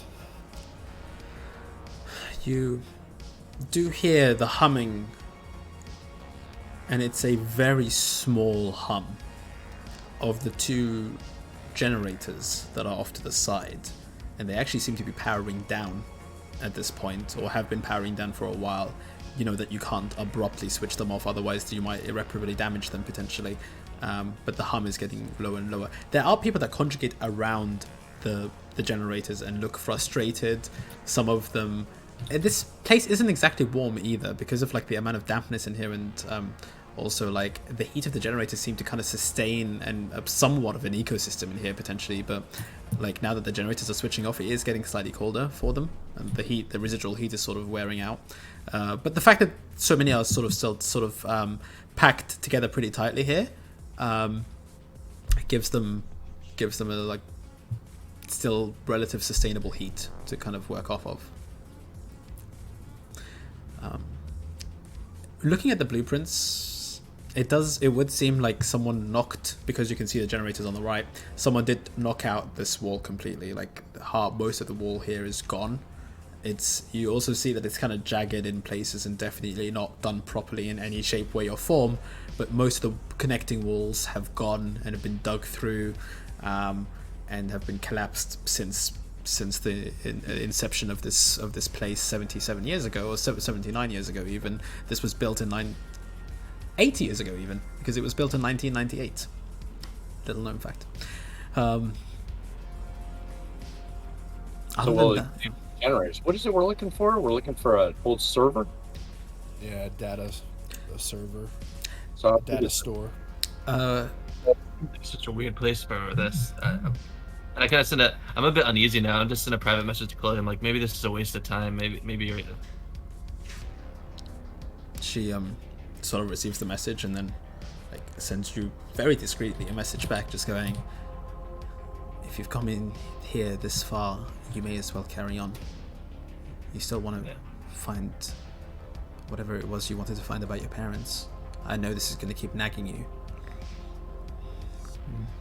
I guess the die's been cast already. Just kind of, I'm gonna be a bit more uneasy and quiet, just kind of following their lead right now. She does send you a message, going, "By the way, you really should have asked about the sort of company we were bringing in here," and then a rolling eyes emoji. I just do a like laughing face emoji. And I'm saying it's not my fault, it was Caspa's. And she knows I call it like this weird unknown voice guy Casper. Yeah, she's picked up on it. You, other than the fact that there's just a lot of homeless people here, there isn't anything else that's notable. There are a couple of torches that are lit and are being used for sort of lighting in here. There seem to be at least that they've managed to sort of gather a couple of torches at least between them to sort of light some of this chamber, but most of it is still relatively dark. So it's good that you have the night vision to help you amplify some of the light in here. So look, this server, would it involve the net runner? Would he look for an access point or some kind of, like, how are we supposed to find this thing? If you want to, so guys, I will say two things, or Forge rather. I will say two things. In the messaging that you had, the correspondence that you've had, at least, it did sound like it was a data bank rather than a data server, and so it might be a portable thing that you can actually extract out of here anyway, and you were maybe brought along more to verify that it is what it is, or verify the integrity of it to see whether it is worth lugging out of here. It's basically akin to some of the small data storage containers that you find out in the Badlands when you're out with your reclaimers and you're searching for data banks from, or the data containers from long ago, from time before the old net fell.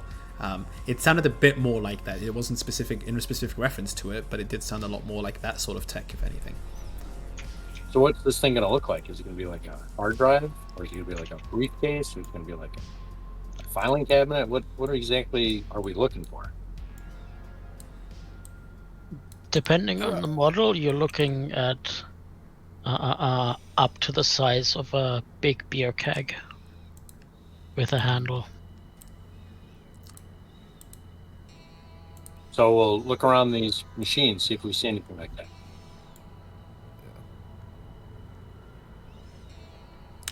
Right, roll me a conceal reveal object on the machines as you sort of have a look at them. None of the homeless mess with you when you get close to the sorry, I'm just drawing out the chamber here for you guys, or what, like a representation of what it probably looks like roughly. Yeah, none of the homeless mess with you the moment that they see that you're armed or have some proper gear on you. You do have a look around for both Forge and Connor, just having like a foraging, probably not the right word, but just like a look around the actual generators and seeing like what they do, how they're constructed a little bit as well, like whether they have any data holding capabilities. These look like normal generators. They don't look like they would, and as such are purely for the purpose of providing electricity to what would potentially be the nearby pumps, as well as some of the lighting around here. So other than that, you are actually pretty confident in their purpose, both of you. As you sort of dig around, there is no hidden data caches or anything like that on them. And I think we can move on from here. I don't see anything. Well, looking at the map, I mean, we can see that only 2 rooms have doors, and that's going to be the northern room, which they said they converted to a night market, and the southern room where the gang is. Those are our next places we want to go. And Murphy's Law, I think that's probably the one with the gang where we'll find our thing, because it's just how life seems to work these days. Isn't that the way? Maybe the explosion was related to getting access to the data cache, and it might no longer be there. They've been here a couple of weeks, it sounded like, from shopkeeper. Then that may be the way of it, or maybe they're digging for it or something. Or maybe they're here for something else. Only one way to find out. Yeah, I think we need to go, but listen, I'm not skilled in these kind of operations necessarily. Ward, you just take command, take point, take the lead, and do what you gotta do. I'll stay back and just follow from behind you, take command. How many guns do we got here? I got a heavy pistol. And you can shoot it? Yeah, I'm pretty good with it, you know. Geist or Forge with his bow, and Gage with his axe. He has So I'm gonna do like a little. I'm gonna do a little like lie, but not really lie. I'm gonna say Chloe is got some basic firearms training, but I mean it's nothing major. I mean she can shoot a gun at it. She seems on edge right now, but hopefully she comes through in a pinch. I think Ward. I don't know. We've all heard him lie 35 minutes straight, so we don't know if he can do anything or she can do anything. Just putting that out there. I'm not gonna lie to you guys. Sure, bud. I'm relying on you to live. I need you guys to know all the information possible. Yeah. For my own interest in staying alive. Yeah. I don't want you guys being in the dock, and it puts me on the line. And I was born on Mars and just transferred here. Chloe sort of looks at you and just goes, "Could you have a little bit of respect? He's bankrolling you at this point, and I don't know what filthy hole you came from, but I want you to understand one thing. If I could get him through this by myself, I would, and I probably could, but you're just extra insurance. So shut the fuck up and move on." It's kind of like pat Chloe. I rub her on the back of the shoulder. I'm like, "Hey, listen, Chloe." You sort of like calm her down a little bit. Take it easy. I'm like, it's like, okay, I was born in Southie. I got thick skin. It's fine. These guys, as long as they do their job, they can say whatever they want. She relatively annoyed, sort of just looks away and carries on, like kind of scanning the area. And that's where we'll take a brief break for, shall we say 5 minutes, and resume afterwards. 5 minutes sounds good. Very good. I shall see you then. All right. Welcome back. Okay. As that goes on, and she flies a bit off the handle, and it gets calmed down. Forge kind of gives Woody the elbow. See, she's not the corpo type that talks. I definitely hit a nerve there. So as long as he is in danger, we can count on her to pull our weight. I hear you. As you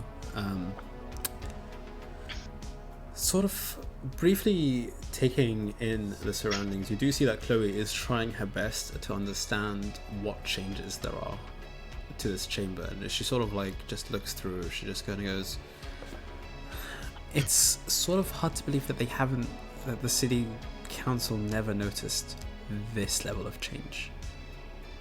Like,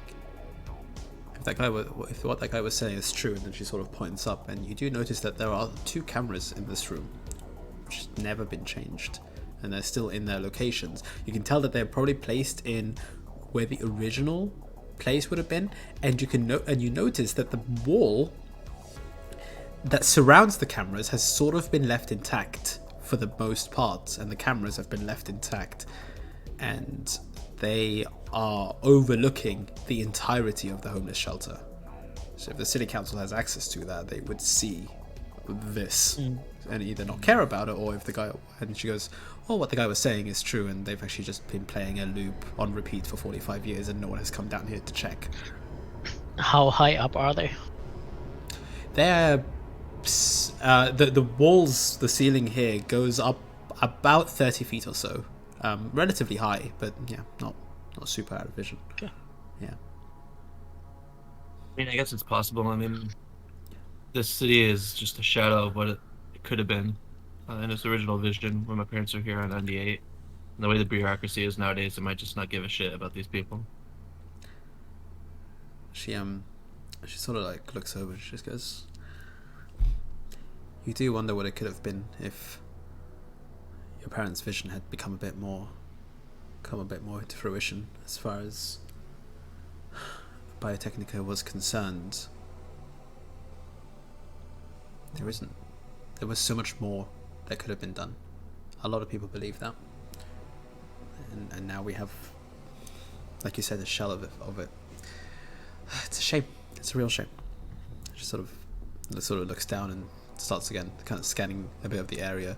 She's in constant threat analytics mode. She does not turn off by the looks of it.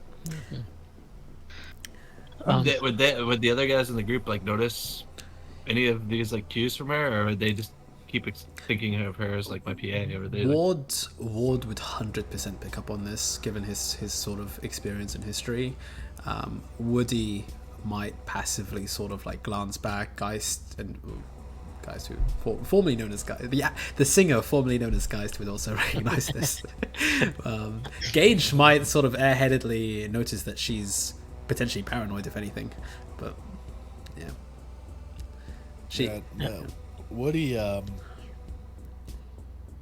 Woody took note of that outburst from Chloe and just kind of knows what time it is, so to speak. So he's just like given a wide berth to the corpos. He's vaguely aware of kind of what they're talking about, but he's not really concerned. He's more focused on the job at hand, I guess. Makes sense. Yeah, I'll also on my agent, I'll update the map accordingly. All right. And also maybe let run some calculations if it will remain structurally sound as we continue to move on. By the way, the library search from earlier. I was about to say, your agent does eventually return a result as you sort of let it chug away for a bit to try and sort of scour data pools. There is maybe a handful of mentions. We're talking 3 or 4 mentions total that come up on this particular keyword in relation to a location rather than some old poems or anything. It does sound like Lamb's Rest is a name that this place acquired actually very early on. There are some references to it. It was something to do with a girl that was killed here back in the 20s, maybe, or the 30s.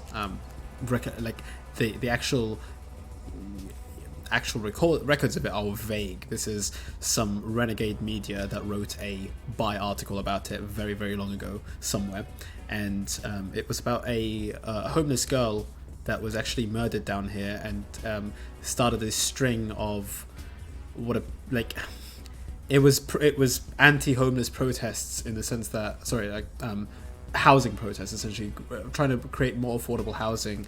She became kind of a bit of a symbol, a beacon.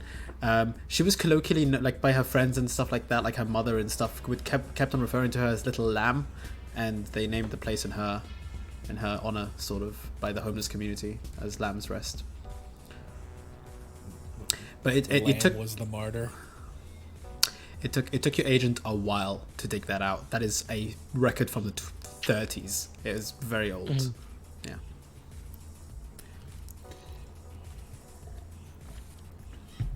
So, is there anything else you guys want to do in this chamber, or do you want to move on? And if so, which exit are you taking?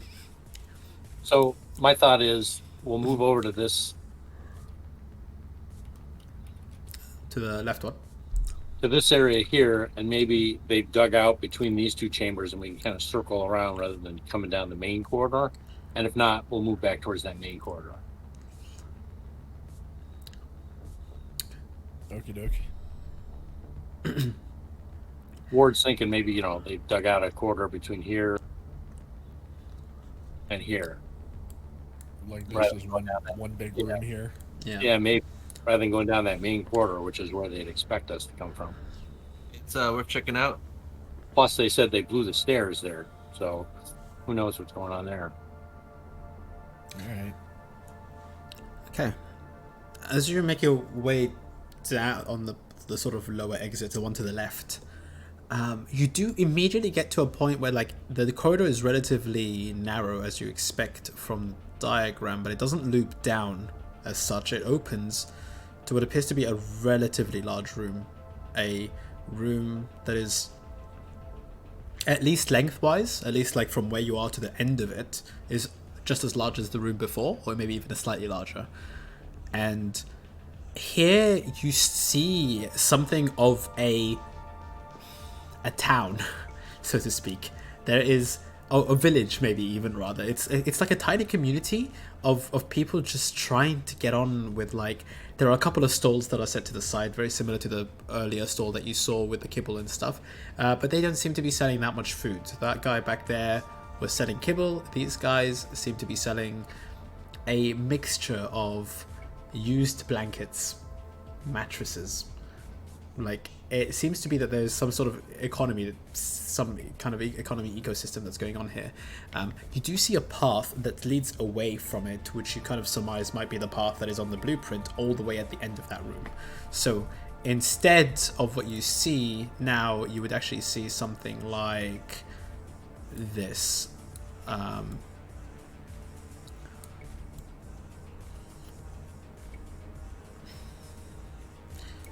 Something towards sort of something like, okay, that is terrible, but something like this, there you go, is much closer to what it actually looks like. Much more open, basically. And towards the left corner of it is a small, like, almost makeshift office slash housing thing. It's weird because it has a makeshift window to the side of it, and it has a makeshift door. This is made out of corrugated, like, metallic, those boards that you would find in shanty towns a lot. Those metallic kind of boards, and they're tied up. They're sort of strung together, and also sort of held together by a couple of pieces of wood. So very, very makeshift, but it's roughly that big in terms of, like, size comparison to the rest of the. But it stands about 30-ish or 30 feet or so by about 15. There are less actual homeless that actually, like, live here. There are a couple. There's not a couple, but there's still a few. Definitely not as big as the last chamber. The last chamber seemed to be housing, quote unquote, where they sleep, where they rest, but this seems to be where they could get stuff potentially. And this is not night markets level. This is the stuff that is sold here would not be considered a night market by any edge runner. There's no weapons here for starters. Now, there's no weapons on essential housing needs and that type of thing. Exactly. There are weapons on almost every one of the stall owners that you see, and you get the idea. And they're brandished very obviously. like strapped around shoulder, obviously. Like they want them to know they have them. I'll send a message up toward him, like, see anything that stands out unusual, or should we just keep on moving past? Well, it looks like maybe somebody who's in charge of what's going on down here, then maybe in that office area, if you want to get more information on this group that just recently came in, or we can just push on. Up to you. Are these like the stall owners with the guns? Are they like wearing obvious gang colors or anything like that? Make me a perception check.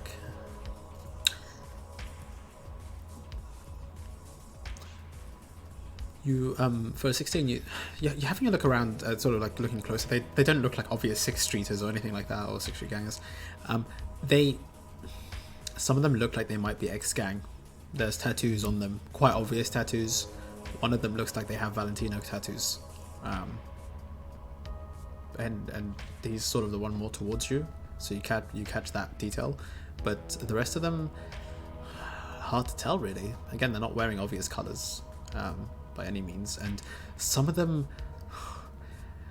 So booster gangers and in general, like gangs of Night City, they never look like they're homeless levels, right? They look like they're at least like have some money to get by and be able to like afford tattoos or implants or whatever. These guys are somewhere in between. In fact, they more look like really down and out edge runners like yourselves, who are just trying to make some buck off of homeless. And if you're trying to make a buck off of homeless, you have to be real desperate. Mm-hmm. So these are people persona non grata in the upper structure of the edge runner community. Yeah, very much so. These guys do not exactly. These are the guys that don't get jobs from fixers very commonly. These are the guys that really have to try and have to innovate here in order to, if you want to call this innovation, have to really like push the boundaries a little bit to try and get any form of survival.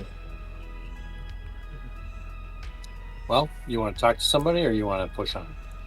You guys get the sense that I'm uneasy because this is like a completely different world to me, and I'm not used to this kind of environment. I mean, we could stick to the same story. I could try talking to, if there's someone that looks like in charge.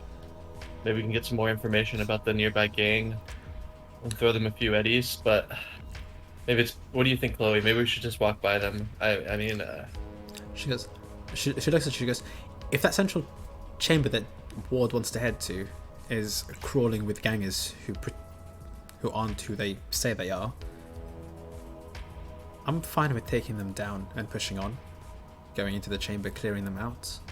I'm also fine with potentially getting more information. The only issue is that if you're not careful, you might tip, you know, if they're, depends how deep rooted to the community they are. It depends how many people they're paying here to sort of stay off the radar. If whoever is in charge resides over there and has a radio to just tell them that we're coming, then you've blown our chance at even getting the drop on them. I was thinking the same thing. I kind of look at the others. I'm like, listen, you're edge runners. If you were in their situation, I mean, how would you approach this? I'm not sure we can trust these people. It might be better just to go past, but I'm not so sure. Maybe Gage has some fans down here. I don't know. Is this music popular with homeless people? I don't know how these people feel about Little China, but maybe they heard of him. So, dude, homeless people, really? No, it's not your bad. I mean, maybe they heard you before. I don't know. So you never know. Someone down here might like you. Are you the kind of guy that would turn away a fan? I guess so. Well, no, but I don't think homeless people who probably listen to Samurai and whatever goddamn device they have would really care for our kind of music. Oh, I see. I can't heard you myself. Want them. I don't blame them. I don't care for your kind of music either, but... Oh, no. Oh, ooh, that hurts. As you are standing there, by the way, and it only takes a few seconds, so the conversation might not even have gone for as long as it did, but we'll say it has. They've noticed you come in, and they've noticed that you don't look homeless, and a lot of them are sort of eyeing you up immediately, and some of them are approaching you. 2 or 3 of them, including they got one with the Valentino gang colors, and he's the first one that arrives. With the Valentino tattoos, and he's the first one that arrives to you, up to you, and he's maybe a man in like his maybe mid-30s, late 30s or so. He's just like, "Hey, hombres, how's it going?" Now look, I know you don't come usually here for the sort of supplies you're looking for, but hear me out. I got some stuff. I got some real good stuff. You wanna have a look? And he sort of like brandishes and brings out like combat knife, and just goes, "Guys, we cater to everyone. Combat knife, mandatory for survival." Is this area also still dark, or do they have their own power to light up? Thank you for reminding me. These guys do have a better source of flashlights. They are frustrated by the fact that all the lights have gone off, and they probably didn't rely on flashlights before. But this area is much better lit than the remaining. But it's all battery powered. There is no second grid. Roll me a perception check on that one.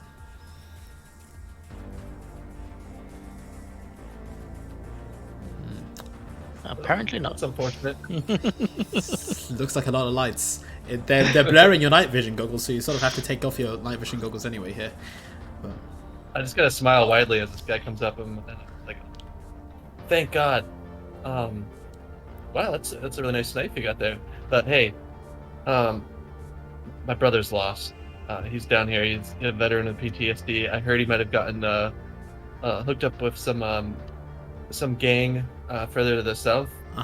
Like, you got any information? I'll pay you for any for anything you can tell me about this place. He sort of like looks you up and down. He just goes, "Sure, for the right price. I even help you with the search if you like. How about 300 eddies sound?"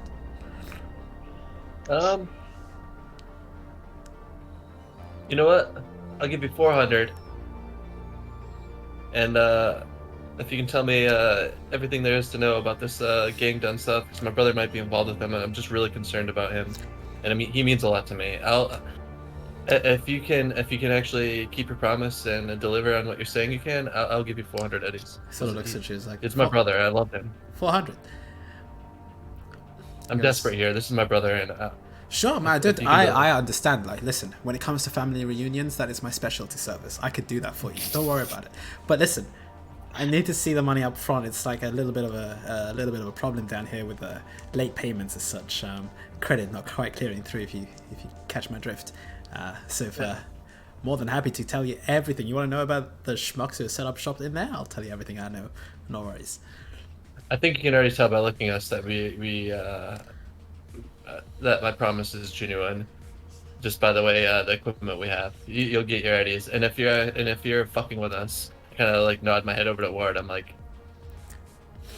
the guy that looks like he could tear him in half. he's not exactly well built, this guy, but he just looks. Sure, I understand. How about half up front at least? You know, just as a sign of goodwill. I'll send Chloe to like maybe transfer him 150. Okay. What's your address? In the year of 2077, as a note, or 2078, money is cashless. It only exists in money chips and in your agent, and you can transfer to anyone simply by being close enough. By proximity, you can transfer to them to their agents, which is very easily done. I'll message Chloe to transfer over 150 to him. She sort of like looks at you like, "Are you serious?" And then just goes to her agent, swipes, and like does a couple of tap swipes, and he just goes, "All right, okay then. I mean, and all it seems, but at least you're good for your words." I just want to find my brother, man. Sure. I get that. I understand that. I'm more than anyone else. I understand that down here. Don't you worry. Listen. Kind of like looks over between you and me. I don't think your brother's down here, dude. These guys sheltered as fuck. Unless your brother's a fucking nutcase, he's not with them. You described him pretty well. He's suffering from PTSD and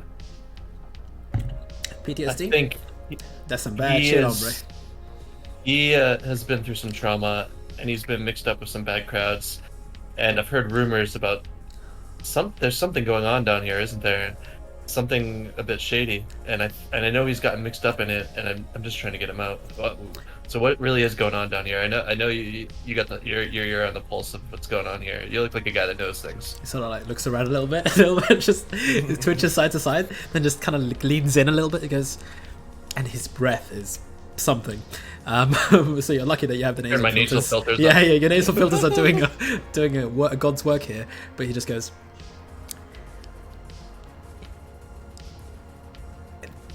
there's something going on down here. I don't know how long it's been going on down here for, but Julio, who runs the stall back there, and he sort of like points at him, he told me that his cousin Esteban saw, I kid you not, apparently,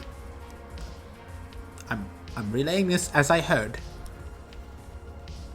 a fucking guard appear in the sewers, or something like that. That's what he said to me. I'm not sure exactly what he meant. A guard, like we're talking a guard, okay. and apparently a bunch of underground worshippers decided to come over here and worship him, and they somehow managed to pull it off by pretending that they're Sixth Streeters so that no one bothers them, and kind of points at the office-looking building thing, the makeshift one, and he goes, Chuck, who runs things down here, he's let them do what they want. I mean, either they're paying him, or they're scary enough not to deal with.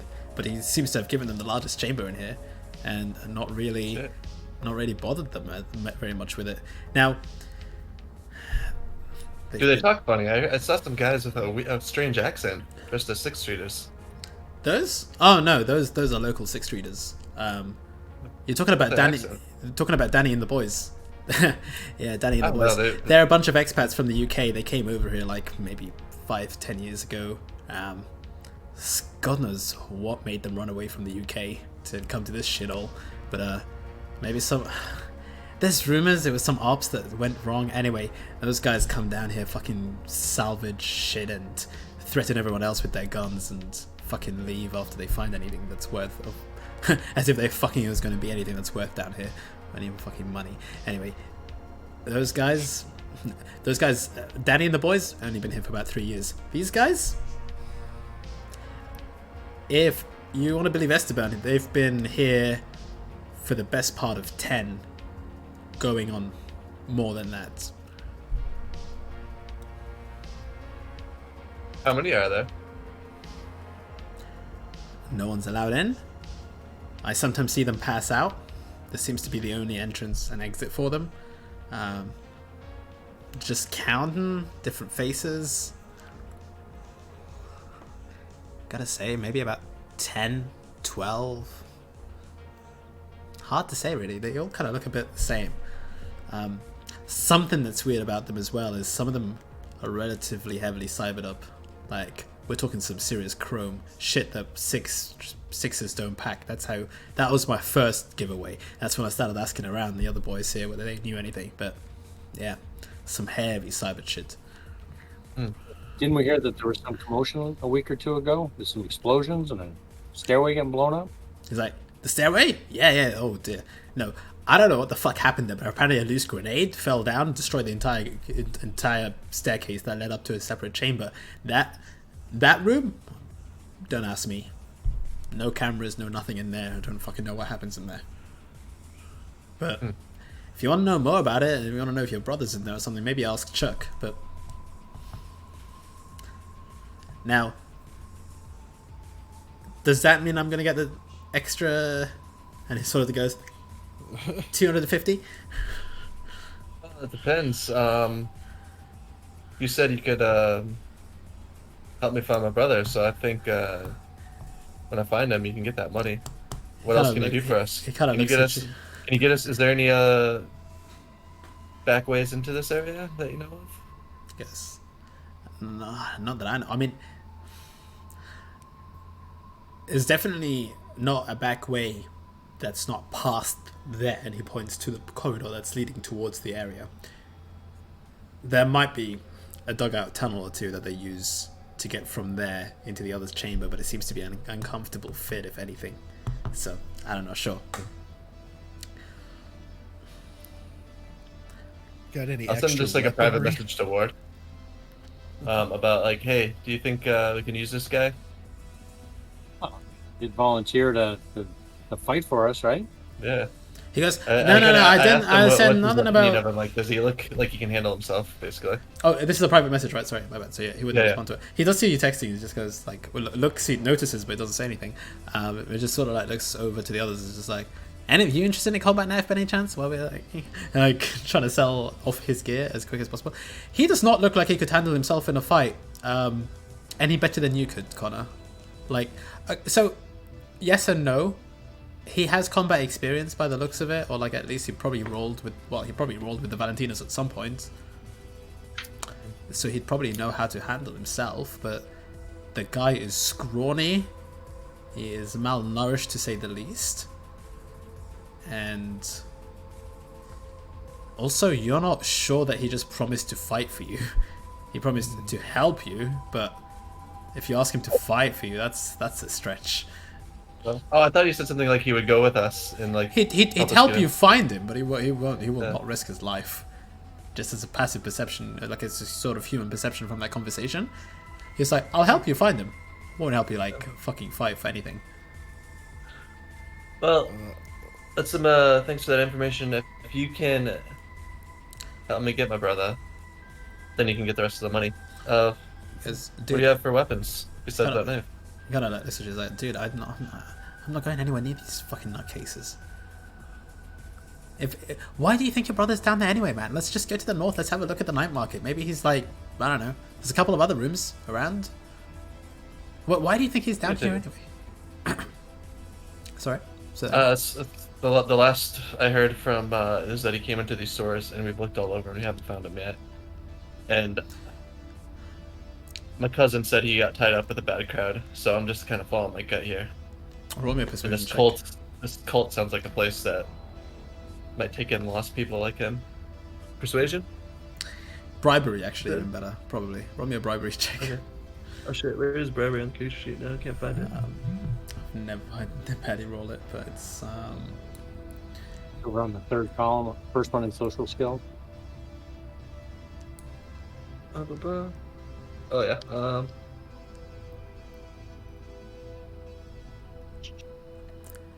I had like 2 luck.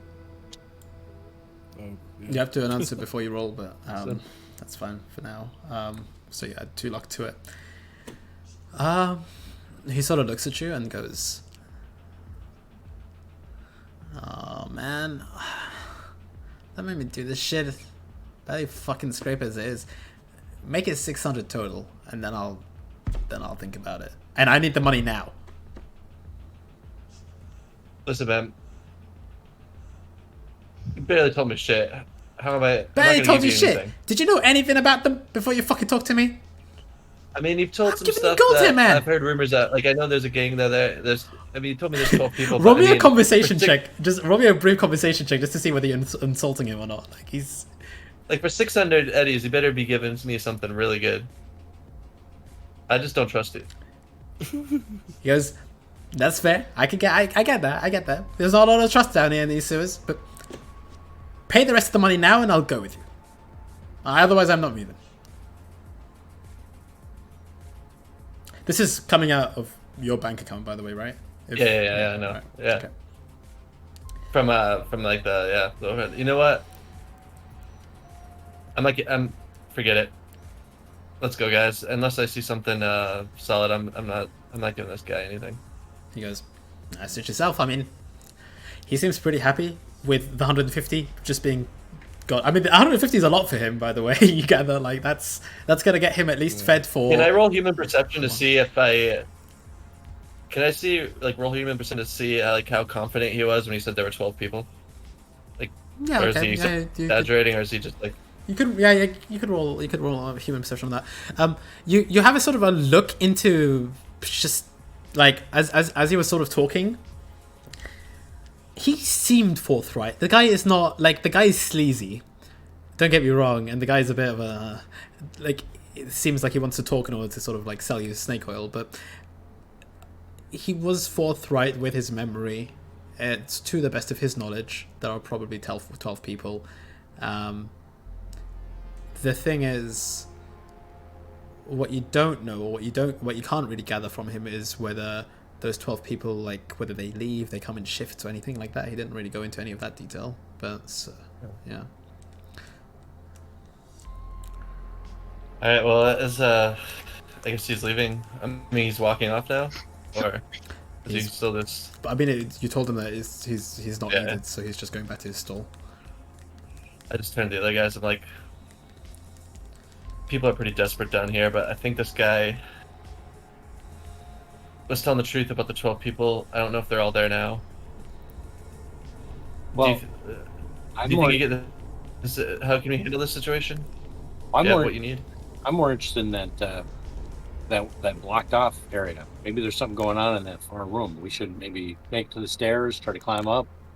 Maybe make that cut off room. See what's going on back there. Woody. I agree. I 100% agree with Ward. Woody was kind of hearing this exchange between Connor and this Valentino guy. I just kind of got tired of hearing them bicker back and forth about Eddies and shit. So he's like over here checking out, like you said, it was like a corrugated steel kind of shanty little office shack. Yeah. There's a window to it. If you and then there are it's maybe about 20 feet, not even that, maybe like 15 or so feet high. Can I see through the window? Yeah, you can have a look through the window. Roll me a perception check. So the window itself is made out of a crappy plastic that is like barely see-through. It's one of those really hazy plastics that's sort of super scratched up as well, so it's barely anything that you can kind of see through it. But there's a light coming from inside, and you gather that there are monitors. Unfortunately, that's all you can sort of gather with that perception. You gather that there's some sort of screens that are on in there. All right. Kind of look at Forge across the room and like do my head like that. Bear in mind that as you move towards the there is a door to it, and as you pass past the door, or like as you're close to the door, there is a guy that is standing near it. And at first you glanced away just because there's a crowd. No, not a crowd here, but there's several homeless people. This guy does not look that homeless. He looks relatively larger. He seems to be some sort of maybe security or bodyguard for this thing. As you walk past it, he doesn't pay you that much attention, but he sort of takes back, and now you notice that as you have gone past the room, he sort of starts glancing, like he's sort of coming around the corner and starting to glance as to what you're interested in. A little bit.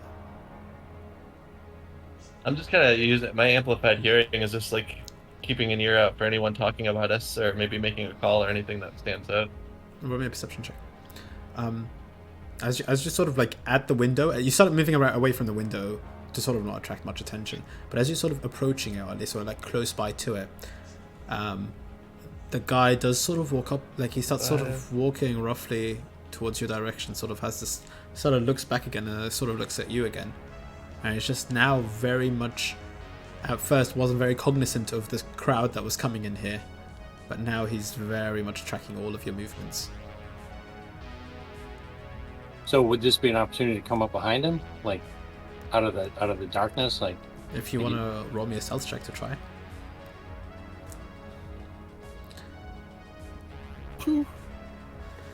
30. I got a 36 on that perception. How much did you get? 30. So he rolled 36, but 30, for the perception stuff, 30. 30 total for the stealth. He rolled a natural 10, followed by an 8, which puts him. Rolled a 10 plus 6. I mean, which puts him at 28. You beat it by 2. You beat his perception by 2. So both of you rolled very well for that. You are behind him, and he has not noticed you. choke him out. Okay, roll me a contested brawling check. You get advantage since you're doing it from behind and undetected. So you can roll twice and take the higher number. Which is something that's not exactly CP RED approved, but I think it's better than giving you a flat extra DV on it. Just telling Chloe to be ready and just keep an eye on things, because I see some stuff going down. Not so well this time. He rolled a 2. I got him by 21 points. Well, plus his modifiers, but you still have him by a decent margin. And I do my body damage every round, so I'll start doing 12 body around him. All right, he'll try and break out every 12 time. What's your body total? 12. 12. Okay, so I'm just thinking how many rounds it will take you to choke him out here. The first roll is a 16 to break out. 17. All right. The second roll is a 15 to break out. Oh, because of the frame. Right? Third roll is a 19 to break out. 20. He's down. Oh. You watch as Ward and this is it's masterful, honestly, because the guy is like standing there. He kind of is watching. He's also relatively highly alert. Chloe sees you going up behind him, and she's almost like grasping the holster and sort of worried. But she just, for a man your size, the quiet steps that you make going up to him before anyone else sees, your hand is around him, and you're sort of like get him into the chokehold. And he's a big guy, but you're even bigger, and you're just like sitting there. 10 seconds, he passes out. I'm just nodding in approval. I'm like, this guy knows his shit. Yeah. Generally, drag him like into a darker alley, and I say, okay, this guy stands out as something unusual. But just to make note, you are doing this here. So kind of like I placed you where he was, sort of. By comparison, there are still a few, like the vendors have seen this. This is out in the open, so some of the vendors have obviously seen this, including the Valentino guy, etc. But they've all sort of stared at this and like are grasping their guns, and they're unsure as to what's happening. They don't want to get involved. You sort of do this to them, and they're like, they're wary. They're not brandishing their weapons, but they're wary. Like, it seems like everyone is like mind their own business here. They don't want to get involved with shit they don't care about. So, all right, well, there you go. How many people are in this room watching us? 4 vendors and at least 15 homeless. The homeless are sort of, wow. most of them are going about a day or so, but yeah. And did I pick up anything when I was listening with the 36 like amplified hearing 36 on sounds? perception. You pick up a lot in terms of just normal chatter. Yeah. There is a couple of people who are just talking with each other, a couple of homeless who are just sort of like, and you're listening out as Ward does this as well. But before Ward did this, the conversation was very much about like a couple of them just going, it's just like, you think we could jump him? It's like, why are you fucking crazy? We can't even fucking jump the stall vendors. Just like, look at the shit that they're packing. Like, oh, fuck. All right. And then some other conversations are just going, oh man, dude, have you found a fucking place yet? And the other guy goes, oh, fucking looking for one. Give me a sec. It's just like, where'd you get the agent from anyway? Some fucking useless gonk who couldn't keep his shit to himself. And he goes, and it's just murmurs like that, and then Ward does this, and they go, "Fuck! Holy shit! Don't fuck with them." Yeah, and the vendors. But I don't hear anyone recognizing Gage, the rocker boy, from any shows. Zero recognition of Gage. Okay. Just checking. Hey, is that the hate? No, literally no one. No one's going like, "Oh my gosh, it's Gage." I'd take that as a positive thing in this situation, honestly, that no one recognizes me. I did that as a very positive thing. I'm gonna send a message up to Ward just over my agent, relaying about the guy who stole an agent from someone and was talking about it in the crowd. Maybe it was carried by someone connected to this nefarious stuff going on. I'll let him do what he wants with the information. Yes. I don't have an agent, so I don't get the message. My service was turned off too. Oh, you don't? I thought, okay, I just assumed you did. Did, but I just assumed you had one. That's my bad then. You. In that case, I wouldn't send him that message then. I would pass it on to Woody, who's standing next to him then. Fair enough. Or close to him. So I'm motioning for everybody to come over. I think this guy who was guarding the shack, something's going on in the shack. Let's get in there, find out what's going on, talk to this Carl guy.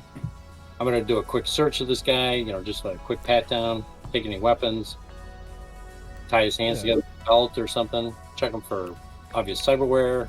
Yeah, roll a conceal reveal object for me. Good work.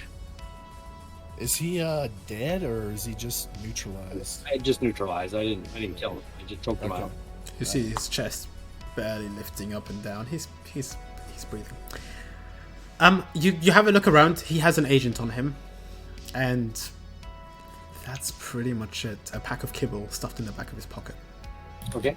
Weapon or anything? I mean, you said he looked was- at it when I, like, he do your does- magic. He does have a weapon. The thing is, with the weapon, it was sort of just leaning against the back of the wall where he was placed. It seems to be a shotgun. Poor quality, but a shotgun. okay. Yeah. I'll hand over the agent. To Yeah. forge or I'll offer it to Forge and or Chloe. She seems to know what she's doing.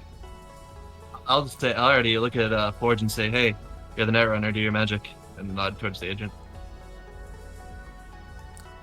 Time to earn your paycheck. I'll pick the shotgun. Okay. roll me an EOS tech check. Oh. Sorry. What? Yay! Another one. Man, every time we start a session, it's Good. you have a inclination that this is a pretty standard agent, even with the sort of like distractions that are around you. You do manage to crack it. It's not a very hard agent to crack. Password is very simple, and barely anything in there is encrypted. There are a couple of messages that are sent to a man called Chuck. Listed as Chuck in the messages. Coast clear, boss, a couple of times, and messages to that effect, really. Status updates, really. Chuck asks for status update, the guy gives it to him, whoever this guy is. And beyond that, not much else that you can find, unfortunately. All right, so we know this guy is Chuck's man. So let's either break into this office or knock on the door and get the guy to answer, Yeah. Knock on the door. or send a message on the agent. Say, hey, boss, something going on out here. That's all. Get him to come out. Get him to come out. Something you want to see out here. Yeah. I mean, Do you know, do we know this Chuck could even be in this building? Maybe he's a lookout for one of the other groups further to the south. And he just happened to be standing in this area, keeping an eye on things. Well, he did message Chuck on his agent. I'm just saying, if Chuck is connected to this cult or worshippers, and he was just a lookout further up the tunnels, but Yeah, it messaging seems like him put their guard up. Maybe. My guess is Chuck's been here for a while and he's basically just selling them information about people that come and go. So we're just trying to neutralize. yeah. From what Woody heard, it sounds like Chuck's a middleman for whatever's going on down further south. So we lure him out. Whatever defenses he's got in there, we just lure him out, and I'll choke him out. Or you guys can whatever we want to do. I'll choke him out. You guys can wail on him while I'm choking him. You take the lead here. You've So- already proved you can. You've already earned your money, and I Yeah, trust you. yeah. So Are you? How about So it, you're Ward? gonna, Ward? You're gonna be doing the choking. So Can I get the shotgun? I'll pass him the shotgun. Any ammo that might have been on the body as well for the shotgun. Only the ammo that's loaded on it. I pictured as a double barrel, so two, but maybe it's an automatic Four shotgun. shots total. Poor quality shotgun. 4 slugs, rather. So I'll stand behind the door, so if the guy Yep. comes out, pokes his head out, I can grab him. Okay, so you're sending him the message on the agent to lure him out. Yeah, with the agent. Guess I'm writing a message. Hey, there's this guy, Barry O'Connor, saying he knows you, wants to talk to you. Okay. Write me a composition. Just roll me a composition check. It's not a very high DV, but Composition. it's like first. you say Barry column. O'Connor. Barry O'Connor. While he's doing that, I'm sitting with my internal agent, just telling Chloe to keep an eye on our 6 while they're focusing on what's in front of us. She's sort of darting her eyes between the other guys who have weapons in this room, just ready to sort of turn on them at any moment if they do show any signs of hostility. But she's like a hawk watching that and then watching the entrance. You're rolling for the important ones. That's what matters. I think you should have been a journalist. I write it to him as a haiku, I guess. So our netrunner is really great at composing words. You just go human. Maybe I In the should room. write songs and we finally have a rocker boy in the group. You make your way. You can be his lyric writer. You can just play the guitar. The ghost writer or geist writer. You make this joke, and then in the back of your mind, you just remember that scene with Mike Check motherfucker, and you're like, maybe you just pause for a second. Yeah. Yeah, remember that? I do that to you.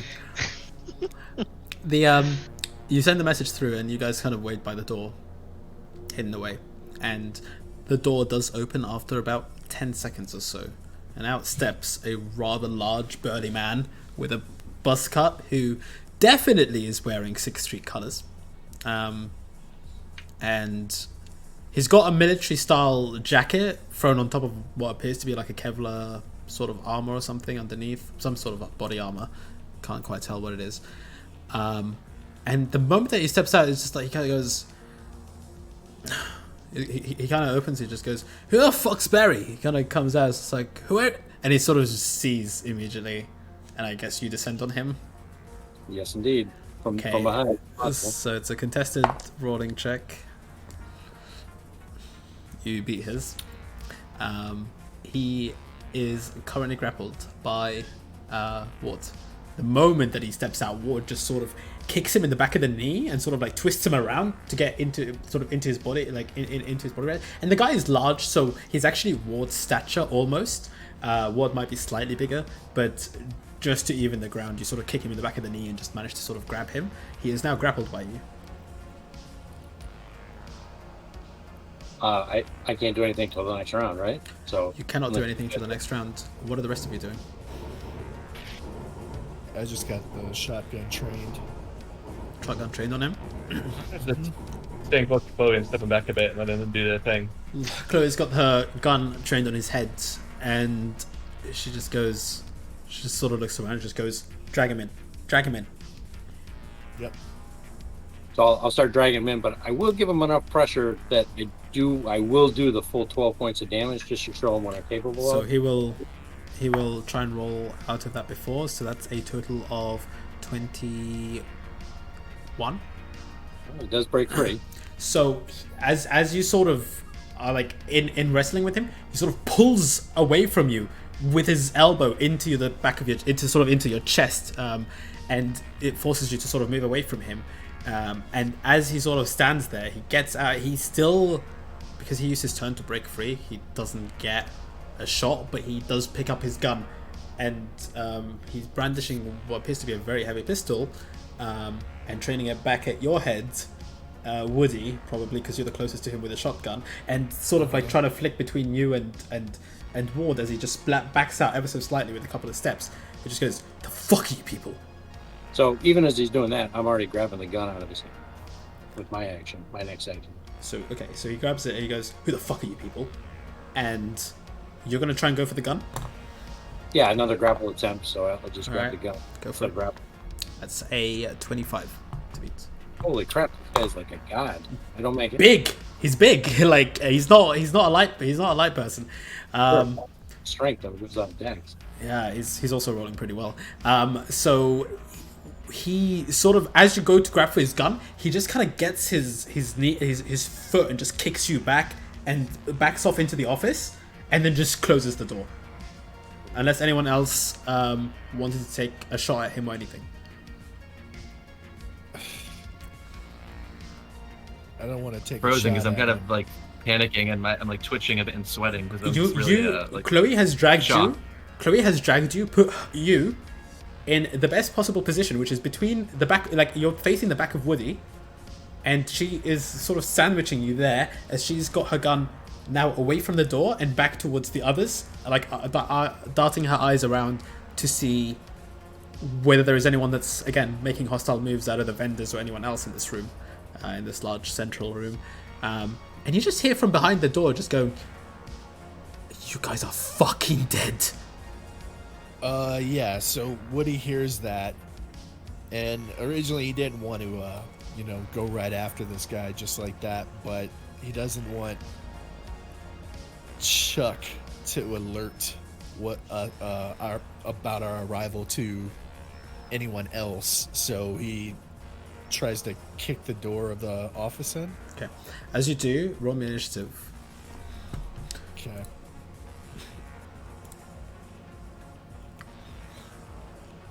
I have rolls for Forge, Gage, Connor, Woody. Perfect. I need Ward still, please. I rolled an 18. Doesn't seem to have actually added you to the. It's fine. I'll add you. I'll add you manually. Or then Chloe, I guess you roll for her. Yeah, I'll roll for her. That's not a problem. Party. Yeah, Thornton's appeared. That's great. 18. That's you for Ward, and then Chloe. I think you had to wait till you put the combat tracker up to roll for it to maybe populate. That might be the problem. I've put the tracker up. The thing with Astral is you can't see the tracker, unfortunately. For some reason, it adds everyone else, but it hasn't added your initiative. I'm not sure why. But it's fine. I just put it in manually. But maybe, yeah, it's fine. We'll figure it out after. Sometimes it does that. But it is Chloe's turn. Who rolled 21 total. So 19 total. 19, 23, yeah. Where is she on this map? Yeah, she's still back in that first room where the guy was with the flashlight. Gotcha. Sorry, let's get. She would have sandwiched you here, and would have been standing there, or there rather. Ward would be here, and Forge. You're happy with where you are? Engage. You can choose where you want to be, just before this starts. But she holds her action to shoot at like she sees that Woody's intent is sort of moving towards the door and Ward as well. So she holds her shot for the for anything that happens behind that door. Also have not added this dude. Chuck.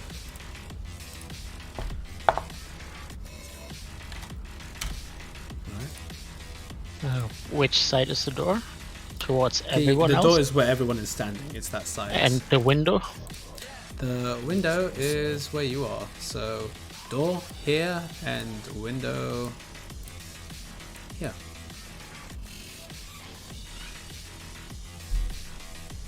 This is such a sloppy map in this regard. That's beautiful. It's gorgeous. All right, that will make it Ward's turn. All right, so even as he's backing away into the room, I'm pushed on in with him, so I don't let him close the door, and I'll follow him in and like let's see, I grabbed for the gun and missed, but I still have my move, so I would just moved with him, and I'll try the gun again if he's not doing anything. So as you try to move with him, it's just going to be a contested brawling check between you and the door, essentially. So it's a contested, basically. Actually, more probably athletics check between the two of you, I'd say, actually. Yeah. Those are the same roll for me, so... If it's still exactly the same modifier, 22. Yeah, you slam the door open, and he doesn't get the chance to actually close it. So you have spent your movement to get in with him, and he sort of stammers back from the door. So it would place him here, and it would place you there. I'd say. Okay. There. I do have an 8 move, so you could place yourself wherever you like.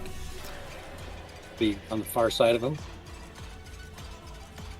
and again, I don't know. Like I tried to grab the gun, I failed, so I pushed through the door. So it'd be more his action at this point. Or did we start a new combat round, or what's going on? It's your combat. I'd say that it started basically at your combat round. Your action is to crash open the door and get into whatever position you'd like, and so that would be your turn. But you have got him off the door, so everyone else can freely, hopefully, move through. Forge, it's your turn. I'll just move over there. Yeah. And take a shot, hoping it will get through the window, or at least damage the window enough for following shots. roll me a perception check because the window is very fogged up and like blurry. It's okay. I'd say you can take a shot just about probably at this point without sort of any disadvantage. Yeah, that was it. Good roll. That is 2 natural 10s. Damn. Right? That definitely hits. Yeah. Flies straight through this weird. God damn it! plastic And window. I was thinking, should I aim at his gun to make it a called shot for -8? But that would have been epic. It would have been so good. 11 damage. Does not. You see it fly through, crash through the window. The window's gone. Hits him in the chest. Doesn't pierce. Is that your turn? Yep. It's Chuck's turn, and he sort of like gets pushed away from the door, gets the gun, is pointing towards Ward. An arrow flies in and hits him in the chest, but doesn't. You see it sort of like fall off, and he just goes, kind of like looks at you, and he just goes, "What the fuck is it you want? Money?" And he tries to grapple you. Okay. That is a total of a 23. I was gonna say I'll just let him grapple me. Oh, So I sure. If you don't grapple. want to contest it, he grapples you. That's his action gone. He now has you grappled, not as a human shield yet, because that does take another action, right, to put you as a human shield. Yep. So he doesn't put you as a human shield yet. Gage, it's your turn. Oh. Well, am I in an ample position? Hang on. 1, 2, 3, 4. 1, 2, 3, 4. Right. Am I in a good enough position to try and swing my electric guitar at Chuck's legs without damaging Ward? Yeah, you are. And also, because he's busy with Ward, he gets a -2 to any sort of evasion he would do here. Ooh. Hang on.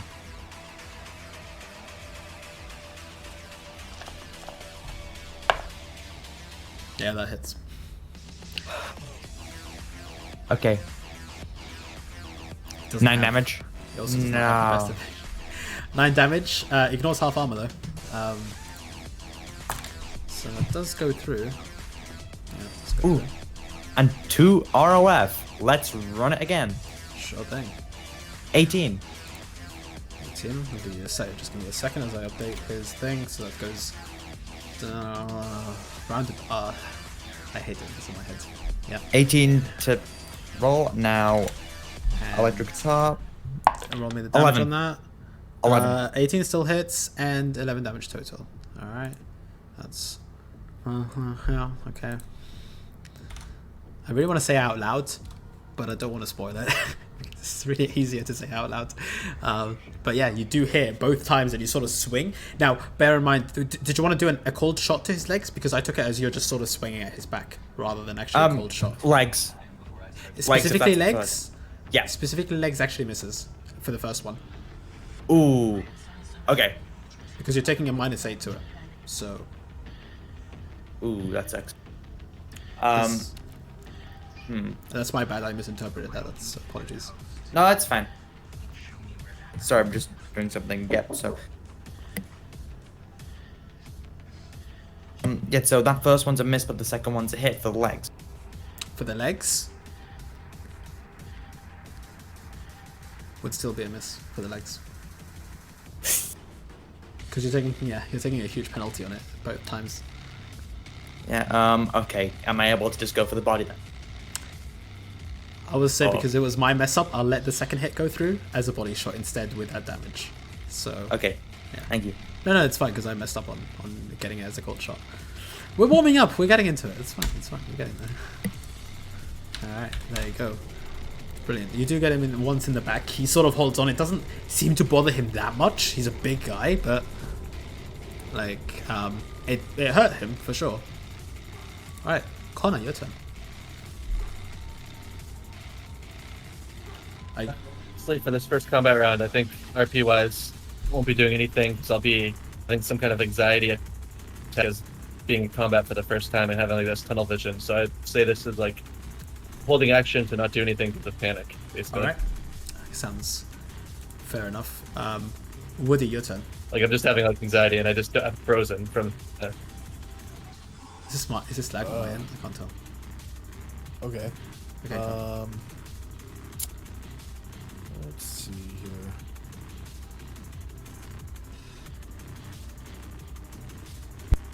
So Chuck hasn't gotten Ward into a human shield yet, right? Oh, sorry, I can't hear you, Zip. My bad. No, it's my bad. Okay. Chuck has him grappled, but not as a human shield yet. Okay.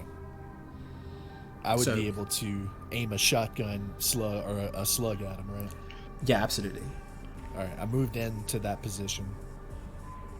Okay, I'm gonna take a shot. go for it. Taking an aim shot or just a normal shot? Just a normal shot. All right. That hits. All right. Damage up. 15. 15 damage. Is this the shotgun you grabbed from the guy? Yeah, it is a poor shotgun. It's a poor shotgun. Which All means, that does is, if he rolls a 1, you have to spend a round reloading it, clearing it. believe so. So it jams. It does do its damage. Caladriel, just remind me, is that for poor quality, is that minus his die, or is it just -1 to the damage, to the attack roll? It's neither. It's neither. If, It's if just you if it jams. roll one, the gun jams. There's no other effect for a forward. Gotcha. Rolling 15 damage goes through. You take a shot at him, and it does it ablates his armor quite heavily by the looks of it. As in, like it does penetrate at least. What's he wearing? Like, is he wearing something heavier than light combat jack? No, it probably looks like a light armor jack. Yeah.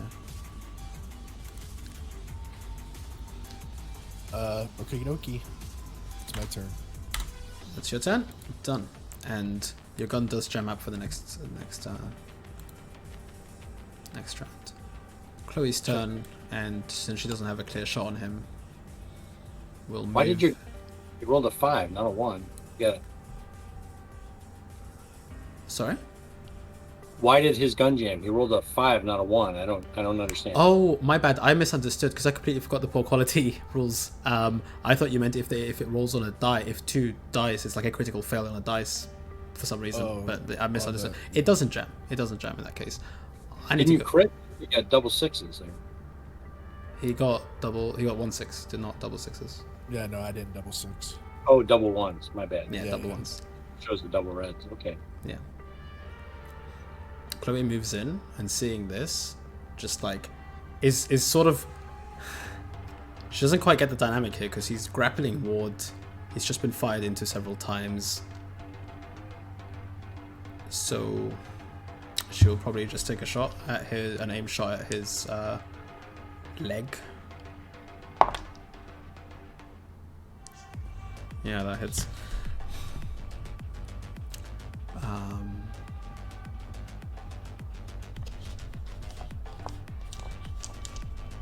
Just remind me, did she have a very heavy pistol or a heavy pistol? Let me just double check that actually, because I have a Heavy, it's ROF2, I believe. RF2. I can double check. I think She- so. So let me, On mine, she has a look very right now. heavy. That's fine. We'll roll it as a very heavy. Okay, that must be it. Very heavy is fine. All right. Cool. Ward, your turn. You just see as she comes in and she just shoots him in the leg. Yeah, it is very heavy. I just checked. I'll punch him twice. Is he wearing a helmet? He's not wearing a helmet. No. All right, I'll do 1 brawling attack for his face and 1 just in the body. So Roll me just a perception check briefly.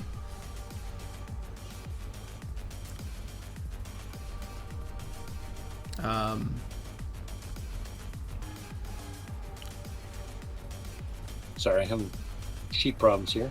No, that's fine. Don't worry about it.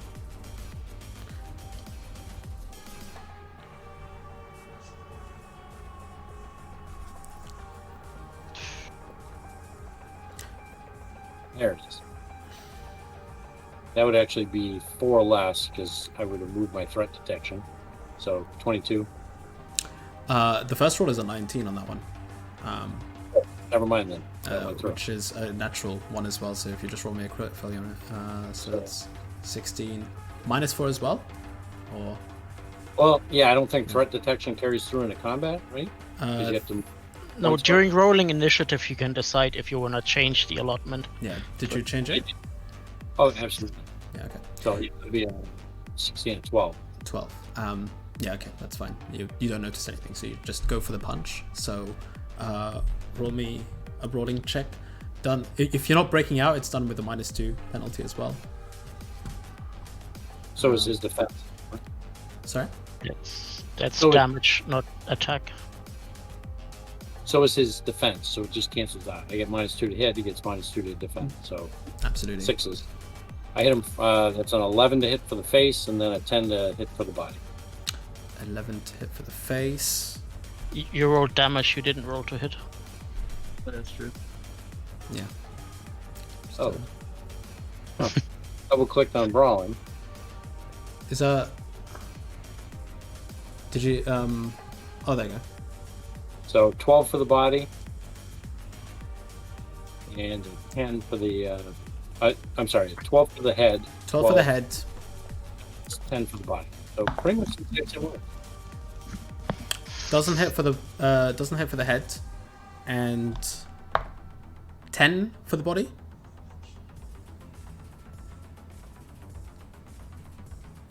Doesn't hit for the body either. Okay. You sort of, as you're grappled and he's got you there, you're trying to swing into him. It's not like they're not connecting, but you just are not getting that leeway to kind of get a decent punch in, like with a decent momentum or force.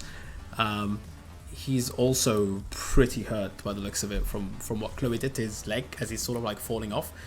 And he's sort of just like... So it's his... sorry, it's Forge's turn now. I'll go for another body shot. Okay. That looks... Yeah, that's a hit. And 15.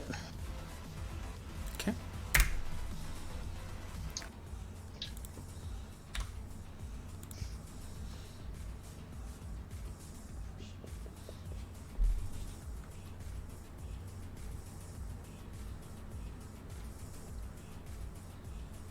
Okay. So, is that your turn? Mm-hmm. Alright, cool. His turn, and he will look around, and he's got an arrow sticking out of his chest. His leg is bleeding, and he's surrounded by about 5 guys and a girl. He sort of goes... He just pushes Ward off and just sort of puts the gun up. Just goes, just take whatever the fuck you want. You're not gonna get out of here alive anyway. The fuck you messing with 6th Street anyway for? And he sort of just slowly like coughs and puts down the gun. Smart. Combat is over unless anyone wants to carry on. Well, my next action was going to yell at him to surrender anyway, so this makes it easier. Alright. Are you getting inside the room, Connor? I'm just walking up to the doorway, but I'm still staying, behind the rest. Alright. Chloe will sort of like seeing that you guys have him, like she just makes sure that like Ward, Gage and Woody have him under control, or at least like make sure that he can't go for his gun again. And the moment that she's sure about that, she will sort of like grab you, like pull you in and sort of just check, because she's genuinely worried about like an ambush or backup or reinforcements coming in. As I'm walking up, I'm just putting my hands up. I'm like, I think there's been a misunderstanding. Your man out here attacked us unprovoked. And what the fuck's going on? And we just want to know what the hell's going on. He looks at you, just like, he wouldn't fucking attack you unprovoked. What the fuck are you talking about? Ugh. I'm telling you, he attacked us. Are there any? You Roll me a said persuasion check. How much luck do I have? I used 2, so 3. I'm gonna add in. I'll add in 2 luck. Save 1. Okay. You can declare to use luck So a bit of a house rule. Declare to use luck. Minimum of 1, maximum of whatever you like after you find out the roll. But you have to declare that you want to use luck before the roll. Okay, I'll just declare it then. Yeah. Yeah, that's cool. See you later. How much would you like to add to it? Well, yeah, 18's good. Yeah, I'll add 2. That gives me 1 luck left to my pool for this. All right. And part of the house rule is critical ones, natural ones, sorry, are stopped there. You don't have to re-roll the extra failure when you declare luck. So they protect you from going double down. He sort of looks at you, just goes, oh, fuck. Oh, that didn't win it. Oh. Who the fuck are you anyway? So I want to get his gun away from him. I'll kick it to the other side of the room. I also want to get his agent or any other obvious thing you could send a message. You check his pockets. You check his pockets, and he does have an agent on him. I'm not going to check his pockets. It was more of anything obvious. Like he'd have to grab for the thing out of his pocket. Like if you're not checking for his pockets, you can't see. He's not actively going for anything. So that's what I'm saying. So yeah, I'm not doing that. All right. I'm looking for the alarm button, something like that he would press. He does have something around his neck, but I get that. All right, you grab the thing that's around his neck. You look at it. It's probably a brain dance viewer. So have a look around the room. Did he have a chance to trigger any alarms when he got in? Given the speed at which you forced him off of the door and towards the wall, highly improbable in this shithole. Looking around the room, there is a desk towards where the window is. It's sort of it's facing where Woody is right now. It's facing that wall. It's at that wall, and it has 4 screens attached to it. It's kind of cobbled together slightly. The desk itself is barely held together by sellotape, and the office chair, is super fucking old. It's torn apart, that seems to be where the electronics are. The rest of the room is relatively unremarkable. There's a crappy sofa that you're pushed against right now, Ward, and there is a fridge. At the same time, Woody, as you're standing there, you hear a humming noise from... There is a dig out just in this part of the wall. There. There's a small dig out, and you can see what appears to be a tiny backup generator, like a portable generator that you would charge up, that is sitting there, and powering the computers as well as anything else in here by the looks of it. Alright. What are you doing here? He goes, who the fuck are you fuckers anyway? You fucking break That's not into fun. our... Isn't it enough? You come in here, acting like you own the place. We're just trying to have a fucking peaceful life with whatever left we have here. And this shit...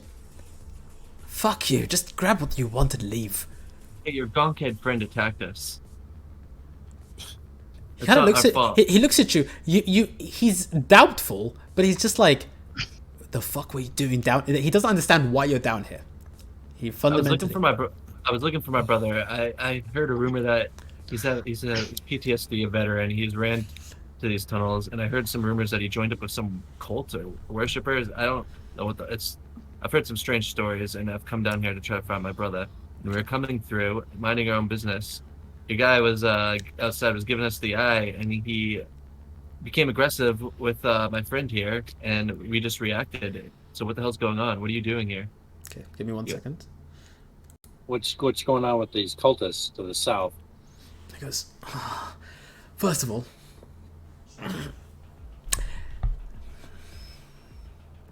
Alan usually doesn't hurt a soul. He's a bit of a pacifist. I think he's in the wrong fucking profession if you ask me. But fair enough. Maybe he got a bit jumpy. I don't know. Give you the benefit of the doubt. You're geared up here, looking for your brother in the middle of nowhere. He kind of looks around you, just if he's got him mixed up with those weirdos, then I would just say I'm sorry for your loss, and I would just fucking move on. All right? Are they dangerous? Ford, do you want to get on this computer and see what you can find? I'm outside actually. If you look at it, looking checking if no one else has a vested interest in our group and you guys talking inside.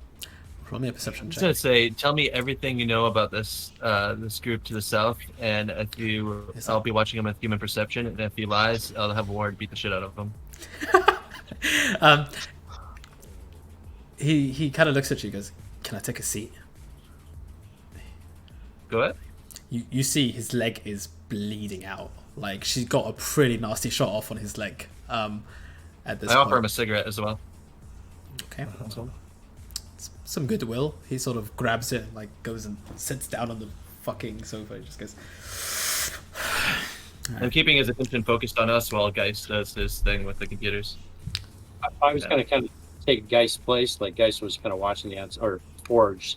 So I'll kind of like go to the door, half in, half out. So I'll be able to keep an eye where Forge was watching and let him in if he wants to come take a look at the computer. All right.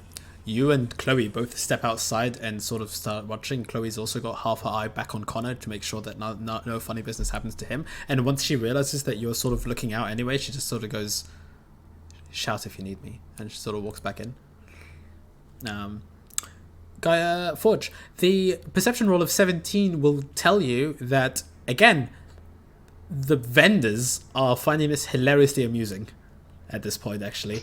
The fact that they're not involved makes them pretty happy about this. They don't seem like they want to be involved, and they don't seem to be coming.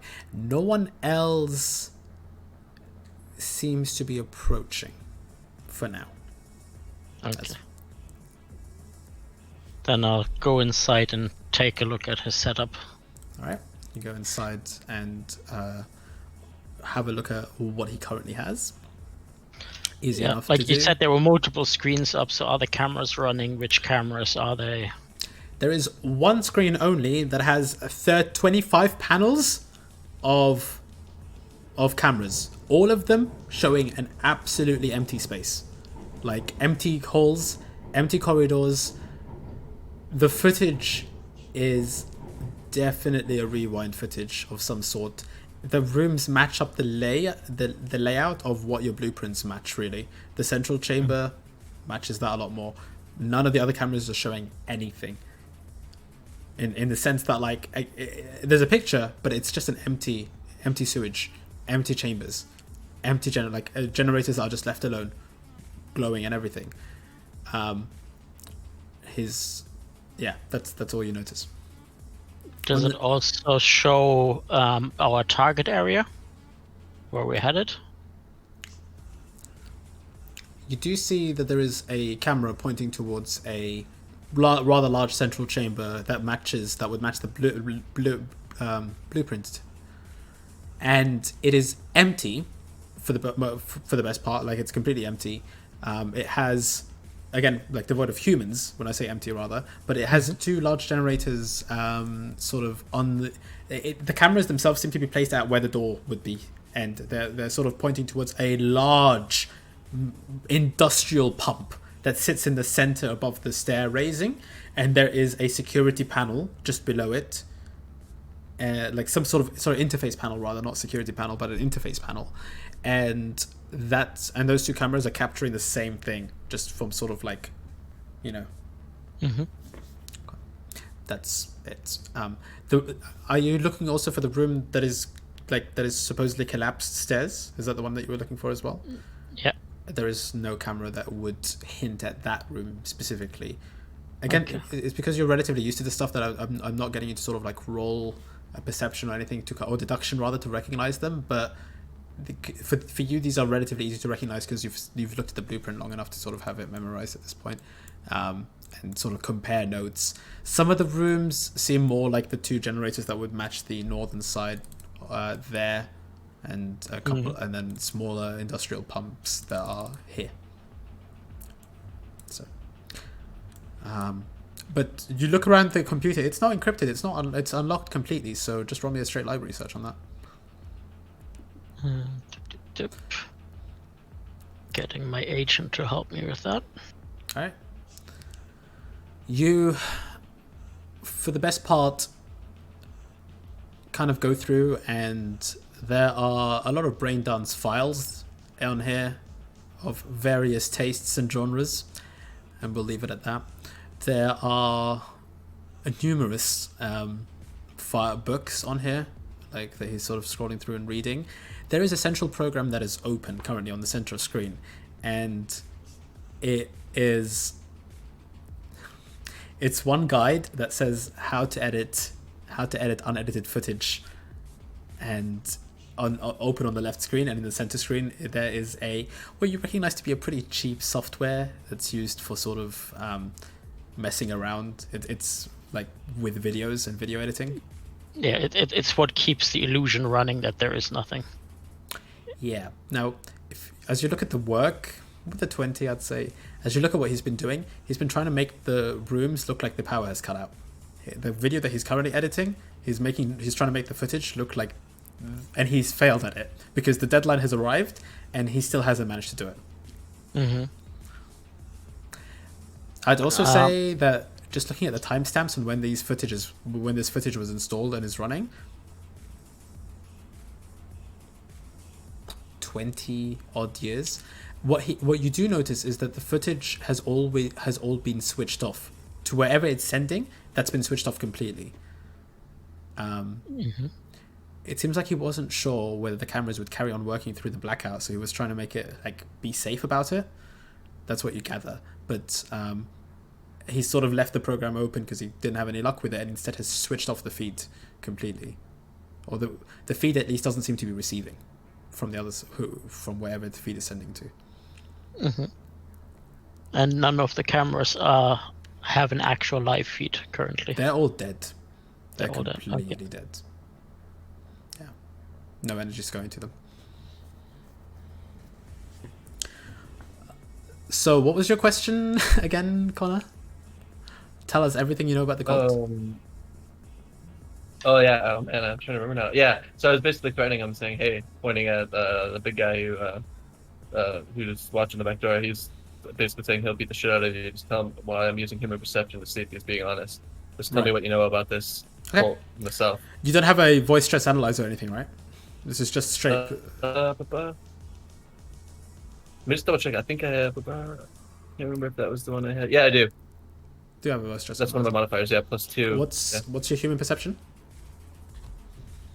Oh no, like I said, like just the base or with all the modifiers? Or do you want me to? Just the base, so I can roll for you. With whatever modifiers you would normally add to it. Oh, okay, yeah. It would be 11 plus.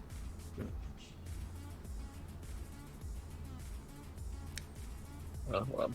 11 plus 2. So the voice stress analyzer. Okay. So again, with the voice stress analyzer, the GM rolls for you, adds your base perception, and then tells you whether the voice stress analyzer triggers or not on a lie. Okay. This has to be redone, I think, every minute. I think it lasts only for a minute. Okay. Potentially. Double check. But yeah, I think it's something like that. Okay, cool. So I've rolled for you. So if you're using the voice stress analyzer, just let me know, and then it will beep or not, depending on what other questions you ask. So as you sort of ask, because tell me everything you know. It's just like, the fuck do you want to know about? This is a little homeless community in the middle of nowhere. He doesn't sound that British. Well, how many are down there? Sorry? How many are there? Are they heavily armed? Where? The whole homeless community? This weird cult that they've been talking about in the South. What do you know about them? Are they armed? How many are there? He sort of looks at you. He's like, they're not a weird cult. They're 6th Street gangers. Voice analyzer immediately goes beep, as in like it's a lie in your head. Only you can hear this. Okay. I believe because it's 6th Street gangers, right? He goes 6th Street gangers, and it immediately beeps, says it's a lie. He goes, just normal 6th Street gangers. So Who are they really? He goes, hey, Ward. He goes, right. Listen. I come striding in and I just I give him the bitch. You just walk in and slam me up. And then I head back out on guard duty. I see how it is. As Ward comes in, Forge turns around. Oh, by the way, I need the arrow back that's in his chest. Oh, okay. So I kick it back into the thing with my combat boots, my FYBs, and fucking yank the arrow out. And I'm like, okay, guys, that's enough. Like, I don't want to see you get hurt, but I don't also want it to lie to me. And if you're gonna keep lying to me, this is gonna get worse. I can't hold him back forever, and I really don't want to see you get hurt. He goes, Let's do the right thing. he goes, I'm just trying to run a small, homeless community down here. It's been handed down to me. I didn't even really want it, but here I am trying to do the best out of it. These guys come in. Like, they've been here for donkey's years, even before my time. New ones come in, old ones leave sometimes, but, you know, they stay the same for the most part. They pay their bills, and I don't complain. They fund most of the shit that's down here. I guess you're the reason why we don't have the Night City Council isn't aware of you guys. He goes, Got your own little private paradise here. got a few techs that are quite talented with this shit. I stayed down here most of the time just to make. At first, I didn't want to, but someone's got to do it. These guys, I So if mean, they're not 6th Street, who are they? Why would you lie about that? they're fucking maelstromers, all right? Is he telling me the truth? Voice stress analyzer stays silent. You figure he's telling you the truth. Yeah, or at least he thinks he's right. least What you kind of think equipment are they bringing in? They don't have much in terms of combat equipment. They rather weird as shit. Like, they bring in barrels of stuff. I don't know what the fuck they do with it. Listen, I don't ask questions. They pay their bills on time. Like I said, it's a pretty mutually beneficial arrangement. They haven't caused any problems other than around 2 weeks ago. Small explosion off the side of the stairs. But those 2 rooms are theirs. I don't touch them. I don't do anything with them. What did the real feeds show? Is there any way Sorry, say back ways into this place? that? What does the real feeds show? Not this like half-assed edited shit you got going here that my net I don't runner is know, looking at. Never turned on those cameras. That's part of the agreement. I don't even want to know what they do down Not there. even curious. Nope. Listen, dude, if you survive... He's sort of like, at this point, like, the way you're talking, he's just like, you're in this line of work, you survive a lot longer by not asking questions. They're doing something good for the community. Why would I... Is there any alternate routes in there? Yeah. He kind of carries on, he goes, they're doing I'll hand something it to you. good You're for doing the- a great. You're doing a great work down here. Yeah, Woody. I don't want to see you guys get hurt. I need to get there. So Woody has his shotgun trained on Chuck during this whole time, and sees that Chuck's not really giving up anything. But he asks him about the god. What's the deal with this god? They said it just appeared one day. What do you know? You know No. anything about a god? No. Listen. It's a bunch of bullshit. It's just fucking ghost stories that they send around here. I don't know who the fuck you heard it from. You probably fucking heard it from that Valentino Gonk. Listen. Bunch of ghost stories they tell around here to keep some of the folk away from there.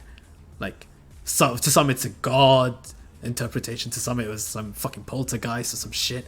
I don't fucking know. There was no shit here. There was a bright flash at some point ages ago, and I don't know. That's pretty much it. Again, they don't come out. They don't talk to people. They leave and they go in, bringing their supplies, their food, everything that they need to sort of camp out there. They live here, right? They just want to, for some reason, they want to be here and not off in their NID with the rest of the Maelstromers. I don't know fucking why. What's more, they wanted Sixers disguises from my predecessor. He gave it to them. Alright? As far as anyone else is concerned, it's a bunch of Sixers. And that's it. But What happens to people that go too close to their area? no one I'm sure it's does. happened. No one does. There's guards out there. Anyway, they fucking push them back immediately. They don't kill them. Yeah, okay, fine. A couple of them went missing. Like, 3 years ago. But again, they've been doing a lot of good shit for the that money really helps out this community. It barely cobbles together what you see around here.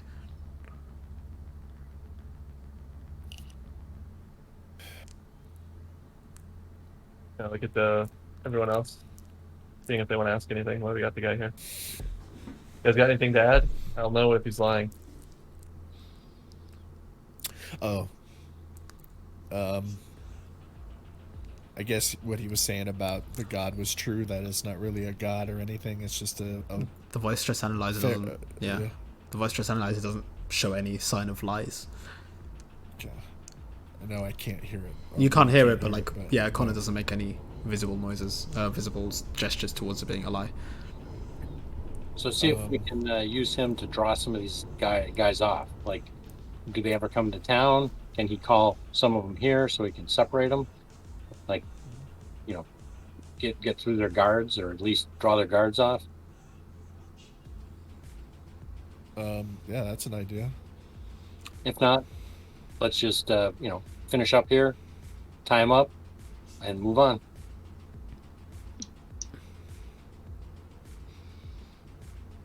Yeah. I kind of step back towards where Ward is and just talking to him in a lower voice. I'm like, there's quite a few homeless people here. Do you think there's any potential of using them as a distraction? Whip up some story? I don't know. I'm trying to think of ideas. Who are you asking? Ward. I'm just talking to Ward right now, like quietly. Oh, what is? All the homeless are in the further rooms, and I think they know better than to come back into here. You don't think they can be convinced? On the word of some strangers, I don't see it really happening. Yeah. Well, if there's a ghost in town, it sounds like we're the Ghostbusters. I mean, could be, those Metalocalypse guys. They could have had some LSD trip and thought they saw something, and that's why they're hot down here. Could be your server. What kind of? Woody's gonna ask Chuck what kind of brain dance. What's his preferred kind of brain dance? He kind of looks at you and goes, whatever, just passes the time. It's pretty fucking boring down here. Kind of sick, man. He kind of looks at you and is like, dude, try and pull in shifts here. It's a nightmare, but again, brain dance helps you at least get away from it all. How do we keep this guy quiet? I think we just got to tie him up, like Ward said. He's like, if your beef is with them, I'm not gonna even fucking talk, right? Yeah, you're gonna remove him, and I'd rather you not. But look, can you at least find out who was funding them? Because it wasn't a lot of money, but it was a consistent stream of it for 10 years. Right. It would be good if that stream carried on. If you catch my drift. Is there any way we can put the brain dance on them and just have it repeat, cycle through, or put a timer on it for like 24 hours? Just a soft cook tech. There is no way to force someone into a brain dance unless you have a device that, they can take it off anytime they like. When he says about keeping this deal going for a longer time, how he doesn't want to put it at risk, I just kind of look at him and he's like, "Did you realize what's about to happen to these stores, right? Or have you been just ignoring the news the past few weeks?" He kind of looks at you and just goes, "There's an army of corporos outside all the entrances, getting ready to clear this entire place." Yeah, I know. We had a plan for it. We were going to seal off the entire area. That's not going to hold them back. We were gonna blow up the tunnel. That was their goal. They were gonna blow up the tunnel. When are you planning on doing this? Probably midnight. I don't know. I'm not doing it. I know that they're doing it.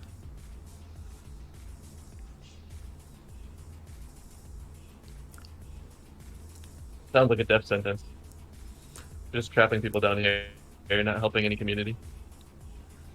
My voice stress analyzer picking up anything? He kind of looks at you and goes, it's only going to be their tunnel. The rest of them, I was going to try and clear them out, find them somewhere else, using the money that these guys were supplying. But sure. How much money are they paying you? It's not a lot. 1,000 every 3 months or so, which does not go that far when you have 400 people that all need to be fed. There's not a lot of food, but it's something. And these guys keep it going, huh? For the most part. I mean, them and then the small service that the fucking stupid edge runners out there pay. You have no way of contacting them? Because, I mean, like, he kind of points to a radio and he's just like, you're supposed to use it if there's ever anything urgent, but feel free to take it if you're going to go fuck up the day anyway. 1 second. I kind of look at you guys as talking to you on the side. Maybe we can have this guy radio. Obviously, they will be suspicious they're one of us. Have him radio and say that there's some kind of team coming in at the south entrance, and when they go to investigate, we'll once they pass the tunnel, we can go in past them. Maybe we'll clear some of them out. It's a thought. We can try it, or we can just try to sneak up on them. You're the tactical expert. It's up to you guys, but it might clear at least a few of them out if they're send a team to investigate. And they'll be behind us and not alert. I don't know. I mean, Yeah, I'll whatever you say. I'm just spitballing ideas here. I've never this is all foreign to me. I just want to get out of this filthy, freaking horrible place and take a shower and just get this job done. Chloe looks at you and goes, if they have explosives down that tunnel, then they're probably in the process of setting them up right now if they're planning to blow it in a few hours. Should probably just move past it then. Or past it, did you say? Hmm? Did you say move past it or move Oh faster? no, so we should probably just move faster now. Faster. Yeah. Do All it right. then. Let's get it going here. Well, Chuck. they're discussing that I'll turn the feed to the city back on, but instead of the camera feed, I'm streaming the desktop with the manual open of how to edit the streams, and then change the password and lock the computer. Easy enough to do. To roll me an interface check, just for posterity's sake. Well, I'm not logged in, so it would be electronic. Well, sorry, an ES tech check, yeah. Oops. Oops. Some That's good alright. rolls. It's 20 will do it. It's easy enough to change the password. It's easy enough to turn the feed to the city back on. Yeah, you're pretty confident in your work. You guys grab the radio, or Yeah, we're not going to leave it with them so you can call. And we definitely should. Now we'll search them for a phone or anything like that. And then, is there anything to tie them up with? Duct tape, handcuffs, anything? there is duct tape in this office, decent amount of it. It's been used to sort of keep the desk together and the falling apart office chair. You tie him up. With it, you do find an agent on him, as well as the brain dance viewer that you've already taken off. That's pretty much all he has on him, as well as a very heavy pistol, medium quality. So, yeah, I mean, I'll take the clip so he can't, shoot empty us that? or anything. Sure. I can just feel his gun. Do you tie him up to the chair, to the sofa, or like just leave him hog-tied in the corner? I think the chair is the best bet. Drag his buddy in and put him in the corner, and we'll just tie him up. So, Okay. when he wakes up, he can untie the other guy. They can Okay. figure it out. There's just about enough duct tape to do both of this, like, not a problem. You hog-tie one of them and tie the other one to the chair. He just goes... He goes, you'll come back, right? Because they're about to fumigate this place. Yeah? As you guys are walking, like, Yeah, hello? bud. Just, in my internal agent, I'm saying, Chloe, should we just eliminate this guy quietly? Sorry, should we what? I'm just using my internal agent to talk to Chloe. I'm like, should we leave it? Is this a loose end? Should we eliminate this guy? She goes, I mean, Good work. This is her expertise, of course. I'm asking her about that. she sort of looks at him in the front and she goes, you can leave him tied up here. The gas will take care of them. There's no way that prolonged exposure to that gas is safe in any way, shape, or form, and both you and me know it. Yeah. I just smelled the guy. I'm like, listen, this gas has been tested profusely by Biotechnica. You'll be fine. It will be safe. Someone will pick you up and you'll get out of here. Roll me a persuasion check. Okay. Persuasion? He sort of looks at you and just, 23. his eyes are relatively hopeful, and he just goes, Yeah, but I still don't want to be. Just let me go. I'm not going to tell anyone. How long? The gas isn't due for another, what, 12 hours, 24 hours? It's not due for, about 11 hours at this point. Yeah, the other guy will wake up. They'll be able to figure out how to get out of the duct tape. All right. Cool. Yeah, you'll be fine. All right. Stop your whinging. You leave him in the office, and he goes, the fucking balls on these assholes. And you just leave the office, and you're back into the main chamber here, and still everything seems to be normal. Okay. Could everyone roll me a brief perception check? Before we leave the office, though, you said he had like a miniature power generator. Can we turn that off? So, like, there's definitely no power to any alarms or anything like that? If you want to. It's easy enough to turn off. I mean, I asked Forrest to do it, or suggest does it. I don't. I saw it earlier, and I think he just said it was powering the computer in this room here. And Forge already changed the password on the computer, but I could probably still be turned off. Okay, if you think it's fine. So you're not turning it off?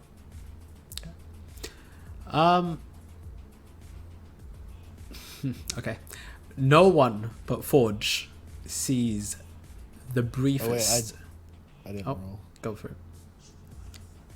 Okay, all right. No one but Forge sees the briefest glimmer of a red eye that is in the corner here. Like, it's the light, it's dim in here, and you do sort of notice the slightest just red eye that disappears. Like, it was the side of the head. For the rest of you, you notice a red dot that disappears the moment that you leave. Like, coming from there, roughly. Sorry, from here. I'm being in the wrong area. Yeah. Seems like we have been spotted. That was definitely Cyber Eye. Woody's gonna. So the shotgun, is that like possible to like sling on my back or anything like that, or do I have to drop it if I want to use my? I think it's fine to sling on your back. It comes with a sling, so. Okay. I sling the shotgun. I'm gonna load the heavy pistol with some armor-piercing rounds I had. I had 30 of them. Okay. I'd like to spring into action and go after the guy that just disappeared around the corner, try to catch him before he can warn the others. You want to do all your... What's your move? 8.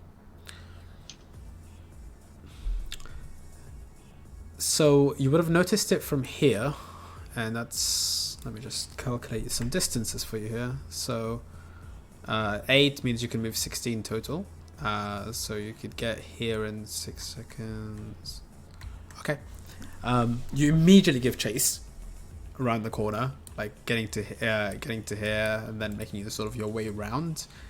You do see the tail, not even the tail end. He's actually more like here. You see one guy who's running away quickly, like, yeah, he would be there. Okay, so if we go into combat and I go before him, I can catch him, or roll me initiative. Get away. You can roll me initiative at that point if you like, and then it would be whoever acted first. Let me just read. Don't roll it yet. Let me just delete the current initiatives. In fact, actually, I think it would probably re-roll anyway. But let me just stop combat and guys roll now.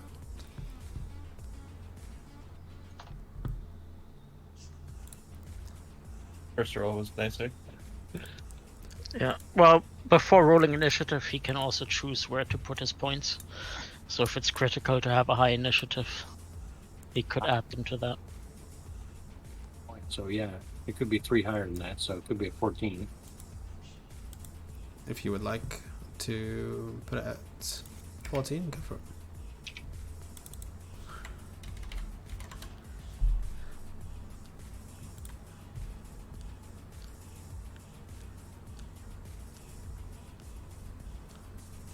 What? How did that happen?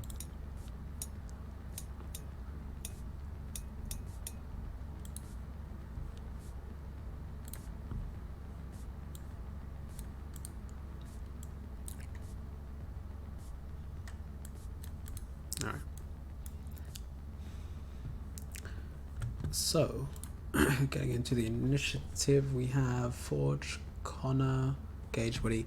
Still don't have yours, Ward, which is fine. What did you roll? He did. I see it. It's in the chat this time. It's in the chat, but it's not in the initiative thingy. But it's fine. Oh, weird. Yeah, he's the only one that doesn't get added for some reason, but it's fine. And Chloe as well. There you go. All right, Ward. It was a total of 14. 14. Correct. All right. Chloe's not as good this time. I have an idea why. Maybe he doesn't have the I in front of the roll. The I in front of the roll. Yeah, like when you're making the die roll, because he probably added it to add the solo stuff. So if you, it still rolls it. God damn it. So yeah, it's I and then exclamation mark. So maybe double check your action. Okay. If the action has the I in front of the exclamation mark, that sends it to the initiative tracker. Right. Okay. Cool. I will check that sheet for you later if it doesn't work, but that's not a problem. I mean, where would it be? I'll do it for you now. Actually, it's pretty easy to fix. If that is the case, then it'll just jump in here. It would be if you click build character and then you go into the where's the initiative bit? There at the top. Top. Yeah. So it's roll and then I, right? Afterwards. I then exclamation mark and then so Oh, I see. at the very beginning. Okay, there you go. Changed it. Exit build character. I'm just gonna try and re-roll it. No, it doesn't seem to be changing. Maybe I put the I in the wrong place. Doesn't matter. It's fine. We can figure it out after the game. All right. First one is Forge, followed by Connor, followed by Chloe. I don't know how that happened. All actually sharing a 17 on initiative. 1, 2, 3, 4, 5 to there. Yeah. And try shooting him. I think I still get the corner there, don't I? Yep. That one you can't really shoot him from. I'd say it would probably still clip the corner. Yeah. If I move Oh, cool. back and What, your just go thing is straight working? 1, 2, 3, 4, 5. So just diagonally. Okay. Let me see if that one. Yeah, I'd say that could hit. Yeah. What's your range here to hit? Not at a 14 though. Not a 14. All right, Connor. Yeah. I don't know how I rolled to high initiative, but Here's the thing, by the way. Both you and Woody just see everyone like running towards this thing. You're not quite sure why, but you're sort of following. But you're not quite sure what they've seen because it hasn't been announced yet, really. I'm just gonna. did yell it out. I'm following close to Forge because I just see everyone running, and I'm kind of like saying, "What the hell's going on?" And I'm worried about being left behind, so I just kind of spring into action and start moving. I'll just move like right there. Should be. All right. Okay. 1 sec. Chloe, she has a move of. No, I directly called it out when after the roll that we've been spotted. There was definitely a Cyber Eye looking around the corner. Oh, That's true. That You is have, true, yeah. yes. So you did say that it was a. Cool. In that case, I didn't say anything. I just followed. Yeah, makes sense. She can't. No, she can't get into range, so she will. 1, 2, 3, 4, 5, 6, 8, 9, 10, 11, 12, 13, 14. That's her turn. Gage is not here. Ward, your turn. All right, I will charge him and try to grapple. Okay, yeah, you should be in range to do that. So go for it and roll me a grapple check. In fact, I'll run in front of him and block, try to block him as Sort of skirt straight past him and are sort of there to intercept him. And you do see now it's a relatively skinny, relatively scrawny looking individual. He does have cyber eyes, red cyber eyes, reminiscent of what Maelstromers would run, but he has a 6th Street sort of outfit, get up. So he'll roll his evasion against you. That's a total of 18. 24 will grab him. You have him grappled. He does not proceed any further than there, and it's you and Chloe sort of have him cornered. And, just before that, Atom. Hey, it was your turn, and I kind of skipped past it. So go ahead and All right. take your turn if you like. No worries. Okay. I only have 4 moves, so I can move 8. You can move 8 Is if that you right? run. Yeah. So go ahead and move your 8, and then Woody, it's your turn. Okie dokie. Yeah, no, I'm just gonna follow where all the hubbub is. What was it? My movement is 6. So just move down here. Okay. You could also run for an extra 6 as well if you want. Yeah, I'll do that. Okay. 1, 2, 3, 4, 5, 6. That'd be like right here, I guess. Somewhere right there. He will attempt to break out of your grapple. He rolled a total of an 18 to break out Against me, you're saying? against you.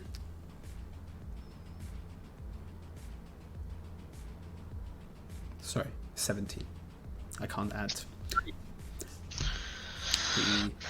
He uses his action to try and get out, and just with how scrawny he is, it's not even an effort. It's just like you're clamping him there, and he's not moving anywhere. You've also, I'd say, just because of how high you rolled, just cover his mouth. All right. Because he's not moving, he'll try and grab unless anyone wants to shoot him, I will just let everyone converge on him. Or do you guys want to shoot him? Anyone want to shoot? I'm not shooting yet. No. Okay. I don't think Connor would have the confidence to do that at the minute.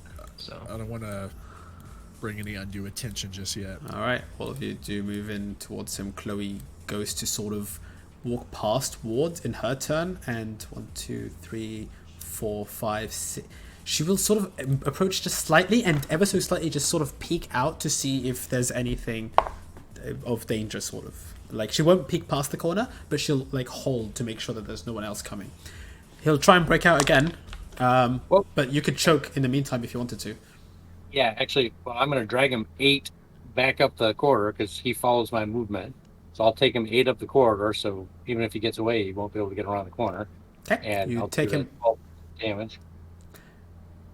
Okay, so as you drag him up 8, 1, 2, 3, 4, 5, 6, 7, 8. You drag him here and do 12 damage to him. Yep. He is a lot less resistant than the last guy and seems like he's about to pass out. Good. He's That's like this fine. close to it. It doesn't kill him. It makes him pain. Doesn't. He tries to break He's out like- again, and now he's below half health. and he's well, I got yeah. No, he's not leaving. You get the sense that if you press any harder, he's going to pass out. Do you want to make him pass out? I just want to say, you need to calm down. We got some questions we want to ask. This doesn't have to end in any kind of violence. Just calm down. Any more violence? Can you roll me a persuasion check on that one? The poor kid. I feel so sorry for him. I'm very intimidating and persuasive. It's, good roll. Yeah, I mean, you're the case is made in point, given the situation. Chloe radios back to you, internal agent. Goes, coast is clear. No one else is following. I think it was a scout sent up ahead. You might want to move away from the corridor. There are several plastic explosives. She's just telling this to me on my. I start moving back, and I kind of look to my side and be like, "Hey guys, what's up?" Fall back, and I also message Clay. I'm like, "Hey, get to a safe distance, and we'll regroup and figure out what to do." Are we still in initiative? Nope. Okay. I'll go collect the arrow. You go collect it. He just goes like, as you go to collect it, you see blinking lights, plastic explosives, strapped enough to blow this entire tunnel to Kingdom Come. Hey Ward, see if he has anything on him, like a device to arm explosives. This whole place is wide. Okay, so I'll lock my arm, and then just search through his clothes real quick and throw anything I find away from him. If you're gonna do that, it's gonna be very hard to keep his mouth shut because you're using one arm to hold him, you're using one arm to cover his mouth. So if you move that away, he will his mouth will be exposed. Okay, so I will just continue holding him, and I'll turn him towards one of the other people who's near me. They can search him. All right. I'll do the search. Roll me a conceal reveal object.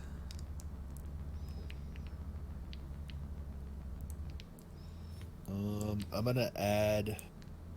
Can I do 3? Let me do 2 luck on that.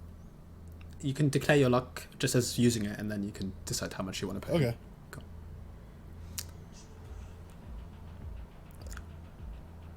So how much luck do you want to add to that?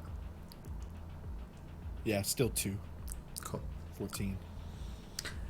You don't find anything on him. Anything.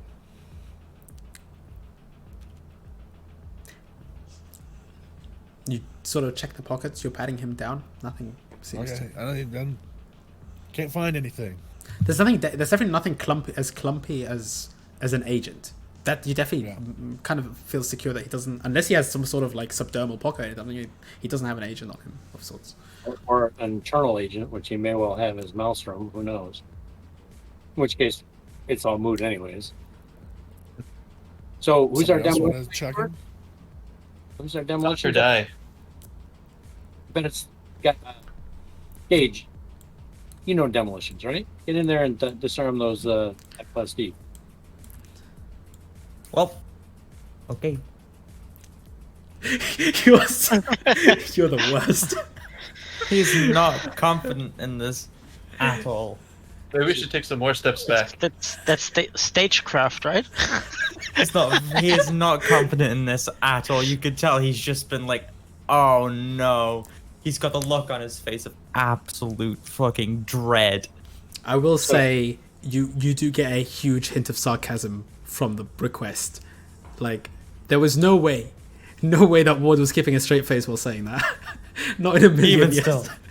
Even still. You do go to investigate the charges. Roll me a explosive demolitions check, please. Tech check. Demolitions check. Oh no. 12. It's not terrible. These are plastic explosive charges that are set off remotely. You have gathered this much. You have no idea how to take out the remote explosive.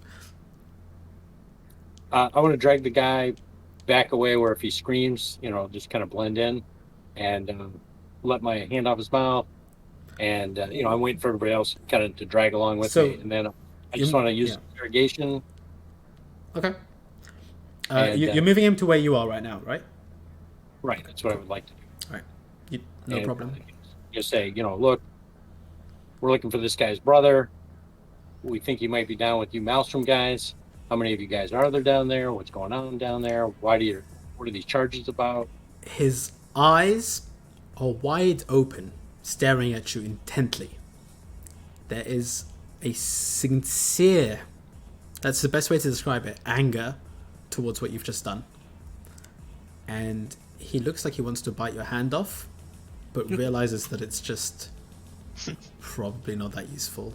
He looks like he really wants to bite in there, but because it's like you can feel his teeth like jagging against it, but doesn't do anything. You sort of move your hand away to let him speak, if you want to. He just goes, "I'm not telling you, fucks anything." All right, well, I'll try to make him tell us something. Squeeze him a little bit. Try to use some interrogation. You haven't roll me the interrogations check though, please. That's his first response. That's after sort of, but do feel free to, Okay, so Can I read if this guy is being truthful about not being able to tell us anything? Do I think he's going to be impossible to crack? Just a straight human perception. You are more than welcome. Yeah, just to see is this guy going to be impossible to crack? Should we even waste time on him? Basically. I'll tell you now. That's a pretty difficult read in general, but feel free. Roll me. It's a relatively high DV, but roll me a human perception because you're not familiar with this shit, and it's as far as you're concerned, everyone has a price. Everyone has some sort of breaking condition potentially, but you don't know whether this one might be too high to clear potentially. It's a good roll, in all fairness. So you do get the sense that this guy, like, I don't know, there's something fanatical about his eyes. There's something just like the way that he stares at Ward is. There's almost no fear. There's just anger. And Ward is being intimidating as hell. Like, it's not. This is like Goliath and David over here. This guy is 5 times his size, and it's just like, and he's just anger, just sheer anger. Yeah. Like a rabid dog, almost. What's the reaction from like the people in this room to Ward dragging this guy Dude, in there? those people in the room aren't there anymore. But you see them walking off with their stands and going, "Fuck this shit, we are out." It's just getting a bit too much at this point for them. They're like, nah. They've all left. It's just homeless people left here, and even half the homeless people are like looking around, just like maybe we should leave for the fumigation. Like this is some deep shit. Mm-hmm. Hey Ward, if he doesn't tell us to disarm these explosives in 5 seconds, break his neck. Yeah. 5, I choke him out and drop him. 4. It never. Let's Yeah, start counting it down. doesn't. Even though you are convincing in your argument, your interrogation is a good roll. He looks at you and he just goes, "No, take me. She'll have me first." And you choke him out. Well, Everybody toss doesn't know him to make it. Into the body bunk. It hasn't even been a minute, and these guys are tied up in there. And you just open the door and throw him in there. And Chuck just like, because Chuck just looks at you, just goes, "Oh fuck!" Like he's had it. He's had it. Room for plenty more in here, I see. All right. So, That guy was a zealot. Do you see his face? What the hell was he going on about? somebody, What did he say again? Maybe this whole cult worship thing wasn't a rumor. did Chuck know about the explosives or no? He mentioned something about Chuck blowing the did tunnel mention that they wanted to blow up the tunnel. He did mention it. Okay, and that was probably to seal themselves off against the gas and the. Yep. So, all right, let's get in there. And pray to God they don't have cameras see us coming to set up the charges as we pass by. All right. As you We can take a crack at the charges, though. More power to you, brother. That's way. Yeah. You guys defuse these at all? You froze up. As it frozen. You froze up. Oh, Say say that that again. I think again. you froze up.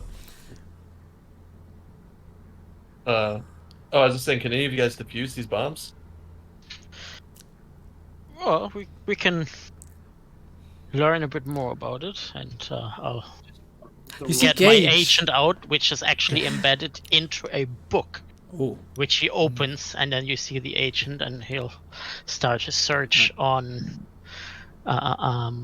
disarming as you do walk plastic explosive. past Gage, and he's just like sort of investigating one of them, and just goes, "Nope, no can do.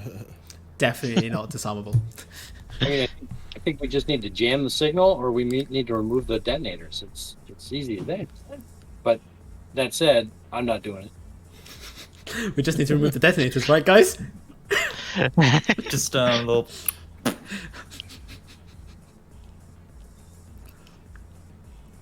So Easy. Simple. Even a child could do it. These are plastic explosives that have a they have a battery operated remote charge. It's not a sophisticated charge, but it is a charge that will send a jolt of electricity into the explosives and detonate it the moment you try and tamper with the signal device or like try to do anything to the signal device. You feel like the safest thing to do is to jam the signal, or to open the internals of the electrics of that security device, the signaling device, and try and somehow keep the energy running, right? Keep that electricity in there, like the signal running, so that it doesn't doesn't like so it doesn't break the circuit, because the moment the circuit breaks, it sends a jolt of electricity down. So you'd have to cut the correct wire that would be responsible for picking up the signal. These are not high. These are not. Okay, so there's something weird about these, because these are not your average everyday, like, it's a lot of Semtex. It's a decent amount of, like, plastic explosives around here, but this is not like what a homeless, like, people that would live here could afford. You gather, given the market value of this stuff, at least over 1,000 of these. Would you say also that can we just remove the charges so it won't collapse the tunnel here, and just set them somewhere else, like throw them up the hall, so if they go off, they open that. You can't tell what it's stuck with, because it's simply a library search, so you don't know if there's anything else attached to it that would be sort of behind it or sort of like latched onto it. So you're not sure. You'd have to get in there with the demolitions and see. Okay, so we just move past it because we're not dealing with this. Okay, we want to get and find out what's going on back here. Yeah, we should probably pick our pace. Okay. So is that a unilateral decision? Everyone happy to go? I'm trusting Horde. Yeah, we should keep going. We can give it a try unless you want to chance another one. I mean, if you can jam the signal, do that. That'd be amazing. But otherwise, we should just keep going. I don't have the technology for that. I don't have the skill at demolition. So my opinion is move past it or give up on this area. Those are our choices. Yeah, it wasn't made as a trap for us, I don't think. So it just might impede our progress trying to leave. I don't know. Yeah, they gotta have a plan how to get out. So Right. We need to get food. So unless there's suicide. Yeah. which you don't know That guy what they seemed call willing to die. Woody perks up at that thought. That man seemed devoted to something. Like, he seemed like he would be willing to die for whatever cause he was working on. Well, he basically said that he wouldn't die, but she gets him first. So What kind of shoes was he Whatever wearing? that means. Just, What kind of shoes was he wearing? yeah, was the guy that Ward killed just Didn't even kill him, he just made him unconscious and tied him up. okay. But he was the shoes were this sort of very old robbery leather, not exactly anything that bohemian, like if anything, it's quite crap levels of just I mean, you get these for a bargain bucket for 10 eddies, and they've been worn for a while. Okay. Well, interesting colors or patterns that. Nothing that caught your attention. He was wearing 6th Street gear for the most part, but actually upon closer inspection, wasn't a proper armor jack underneath it. It was like Kevlar or something. Yeah, it was Okay. it was like discarded 6th Street ship. It's like to look the part, be a poser if anything, but definitely not functional. Woody has noted. Woody has noted and moves on. All right. As all of you make your way through the tunnel and sort of approach, there is a sort of dark reddish light that is around the corner that is sort of emanating a dark reddish glow of something. There's no footsteps to be heard, nothing of the sort, but it's quiet. And as you all walk past and get around the corner, there is a door. And the door itself seems to be barricaded. It seems to be a security style door. And there is a red light flashing above it, as it's maybe some sort of lockdown mode. It shouldn't have energy right now because everything else has been shut down here. And as you do move past it, there is a camera that is red and blinking. And Chloe just sees the camera that is on, looks back, and goes to jump over at Connor as you just hear this huge explosion. And the entire... there is a shockwave that blasts you into the wall. And that's where we'll end tonight's session. Awesome. And continue next week.